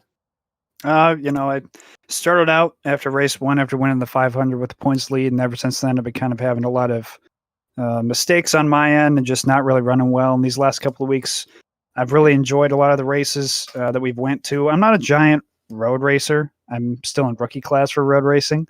So I kind of came in tonight thinking, like I said earlier, survival. But these last couple of weeks going to Charlotte was a ton of fun. I love Charlotte. Phoenix is a lot of fun for me. And any super speedway I enjoy going to. And I feel like, the way I race the super speedways kind of falls into my hands. I know we have the All-Star race next week at Eldora and then Texas after that. And I'm super excited for Texas. So I think the reason why I've been kind of able to rebound is just the last couple of tracks we've gone to have kind of been in my favor, and I've just enjoyed going to them. So I hope to continue doing what I've been doing. I know John's probably got a pretty big points lead on me, though. And hopefully he just runs into a little bit less fortunate races, and I continue the runs I've been having. Well, Cooper, one thing I always seem to hit home is doesn't matter where you're running, you run all the laps, and that's why you get a podium here tonight. It's where the position you're in the point stand. So congratulations. We're looking forward to seeing what happens next week when you guys take to Eldora Speedway under the lights in that all-star race. Really looking forward to seeing what the 87 cars look like and how they handle when you're on a dirt-covered racetrack. But for now, we're going to turn the microphone over to you, let you do some thank you, sponsors, and shout-outs. As always, got to shout you guys out. You guys do a great broadcast. It's always fun coming and talking to you guys. Huge shout out to Hank. He had himself a second place finish tonight, representing CRM pretty well. Thanks for him allowing me to be here and being the team owner that he is. Huge shout out to Juicebox Podcast for sponsoring the car. Great bunch of guys. And I also want to say I did lose the wheel right as I was going through the S's on lap 51 because I went and got loose and got stuck in the tires, and I still am in shock that I was able. It's hilarious to think about the fact that how much of a cluster this race has been to the point where the guy who finishes third finishes with only 3 wheels. Well, Cooper Johnson proves you don't need to have 4 wheels to make it around Sonoma as he brings that 3-legged machine home in the 3rd position here tonight. Congratulations, Cooper. Best of luck next week at Eldora. Yep. Thanks, guys. Let's see if we can now get the driver he just alluded to, his team owner, 2nd place finisher here tonight, Hank Steinmiller. Hey, Hank, it's Anthony and Seth up here in the FRM booth. You got us? Yes, sir. Well, man, we saw you and your teammates play some strategy last week at Charlotte. No strategy really needed here tonight. Some very strong machines here for your team. 2nd and 3rd place for both of your cars. And 2nd place for you here tonight. Very strong performance. Obviously, it seemed like the 33 was on an entirely different planet. So did that kind of put you in the mentality of go out there and clinch the 2nd position? It was racing for 2nd. We knew John was fast. I don't think anyone was quite in the league that John and I were in. I mean, I was the only one that finished a lap behind him. You certainly did keep the pace with Whitendorf in order to stay within a lap gap back to him. How difficult was the track tonight? We certainly saw that it was a little bit stressful for some of these drivers going up the hill and having a lot of lockups and some incidences happen all throughout the racetrack. What was your mentality approaching this circuit, and how is that affecting your drive tonight? This one's tough. Sonoma's tough just because it doesn't have much grip. These cars don't like tight turns to begin with, and I didn't have much pace for John. John's just on a different. He's a road ringer, so to speak. So anyone that has some sort of road experience just knows how to hit those apexes correctly, and that was the big thing. Normally in some of these oval races, you can run a different line. It's a bit wider that doesn't scrub off as much speed, but in these road courses, you got to hit the bottom line and hit the apex perfect to really gain the position, especially that one coming off the drag strip where it's kind of that double apex. That one's really, really tough to see, and I know an experienced road guy like John can hit that corner better than any of us. All right, so you talk about, and we knew going in, the curveball of Sonoma. Next week, you guys are going to be heading to the dirt-covered Eldora Speedway. Now, you guys had a special event with the trucks at Bristol Dirt about a month and a half ago to maybe get a little bit of dirt tracking experience. But what's the confidence level, or maybe the fear level, going into Eldora? Confidence level low. Not a very big dirt guy. That's not a points race, right? I don't think no, it's an all-star race, I do believe. Yeah, so not much confidence there. We're there to have fun. I'm honestly not sure who would be considered the favorite to win that race. To be honest, I don't know how many of these guys did do much dirt racing. I'm not even sure. Do you guys remember who won the truck race? It was Akin, I do believe. Yeah. Fact check me on that. Probably. Yeah, I think it was Blaine and. Yeah, I would say that Lutz probably he had to miss tonight for some personal reasons, but I would say he's probably a favorite there. Gerald's always strong no matter where we go, and Chris just shows up at the end. So pick those 3 for that road or dirt race next week. We're certainly looking forward to it, but Once again, congratulations on a solid outing here tonight. Second place for the 63 machine. This is going to help propel you in the point standings as well, help move you a little bit further up inside of the top 10 in the point standings. And we're now going to give the opportunity for them. Thank you, sponsors, and shoutouts. Yeah, I'd like to thank our main sponsor there, Juicebox Pod. Check them out on Spotify, at the Juicebox Pod on Twitter and Instagram. They got some cool stuff going on. They're always supporting me, Cooper, Ryan with this. Thank you guys for the broadcast. It's fun to watch back, and thanks to Chris for the league. That's Hank Steinmiller. He's going to bring it home P2 this evening, picking up his second top 5 on the season here at Sonoma. Congratulations, Hank, and again, best of luck next week at Eldora. Thank you, guys. We'll need it. Last but not least, let's see if we can talk with the dominant driver of the night. Tonight's winner here at Sonoma Raceway, that's John Whitendorf. Hey, John, it's Anthony and Seth up here in the FRN booth. You got us? Loud and clear.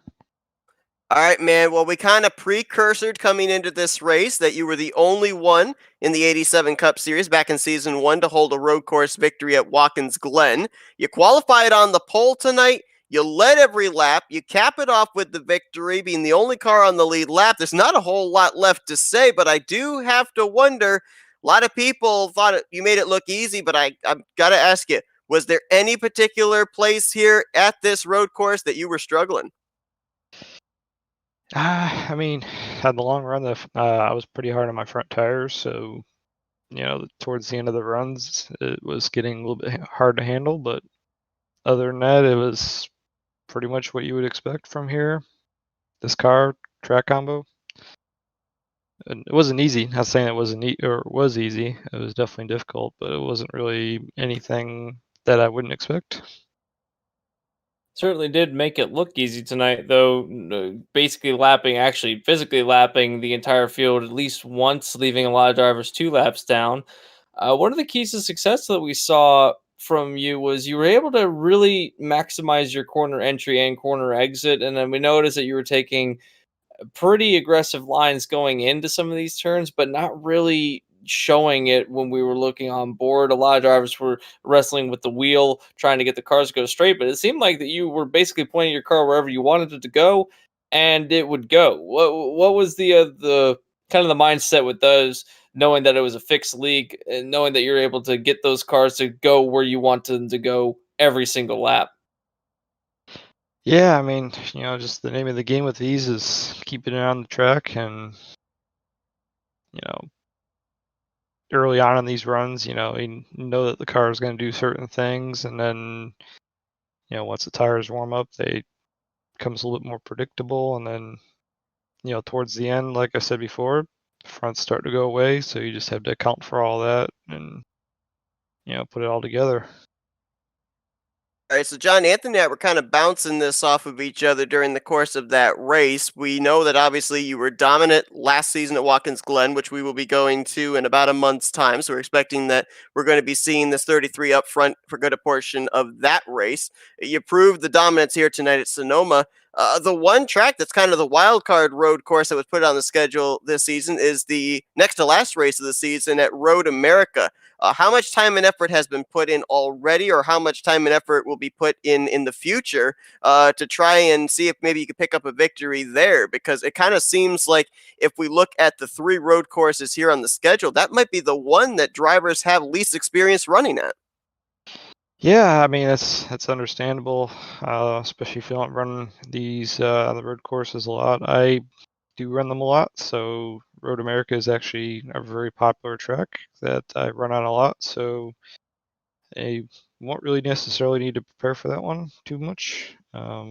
Just do what I normally do, just show up and see how it goes.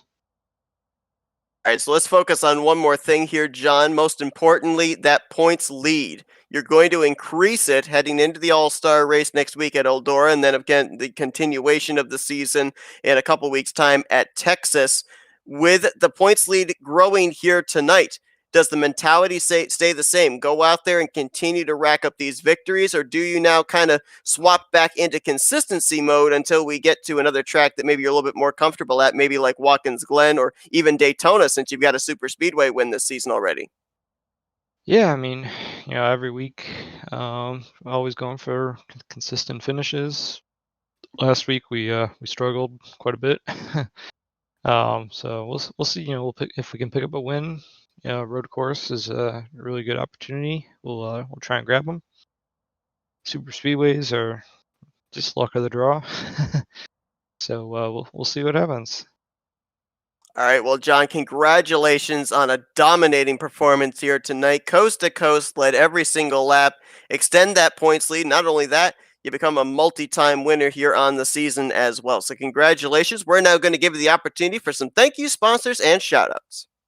Hey, just thanking you guys for putting up with us through this. I'm sure there wasn't much to talk about tonight, unfortunately, but thanks for you guys and Chris and everybody that puts everything together.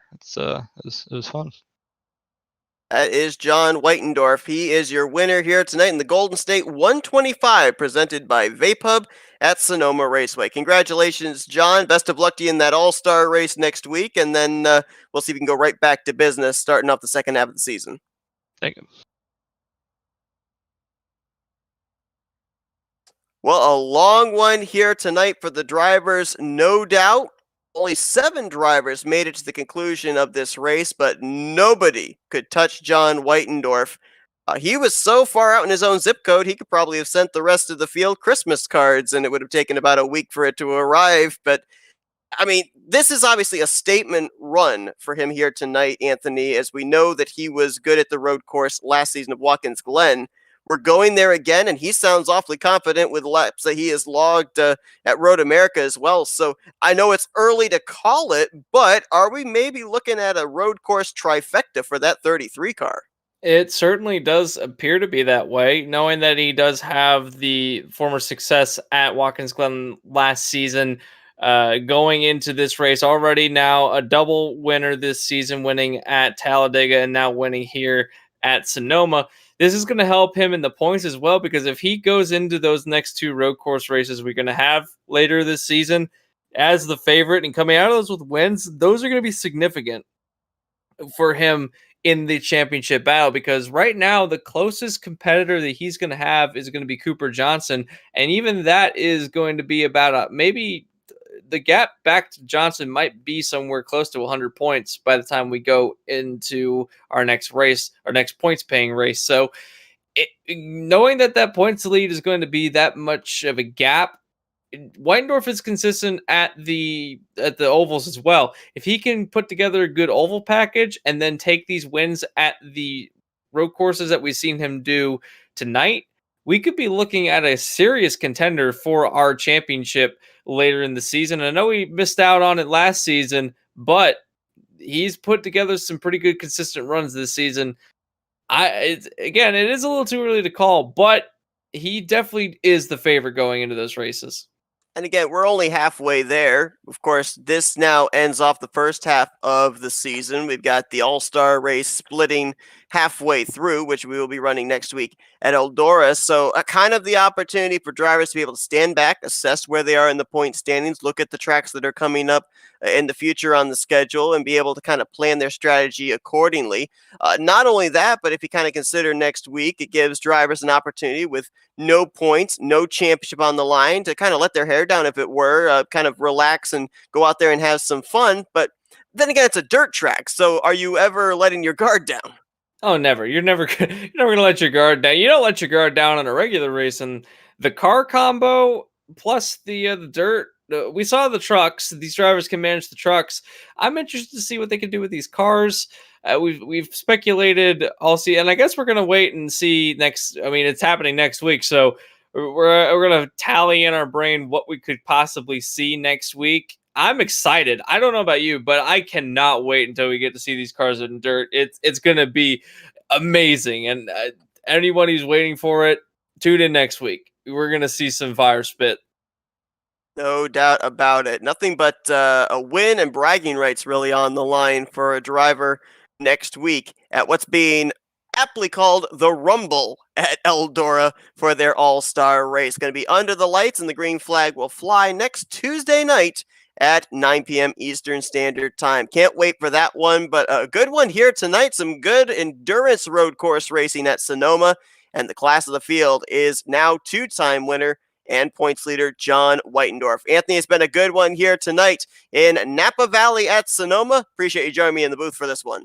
It's always fun. Always nice to come to Sonoma. This track doesn't, no, you don't get to come to this track much, and I absolutely love seeing cars go around it. And can't wait for our next few races. And we got a lot of races going on FRN this week. So if you need some racing, we got plenty of it. Definitely do tomorrow night. Michigan International Speedway plays host to the penultimate race of the Dark Horse IndyCar Series presented by HyperX. Green flag going to fly for that one at 8 p.m. Eastern Standard Time. So I hope you guys will join us. But here from Sonoma, for Anthony McCurry, I'm Seth Cole. Have at it, sheep. Get to grazing. You've been watching another broadcast courtesy of the Flatout Racing Network.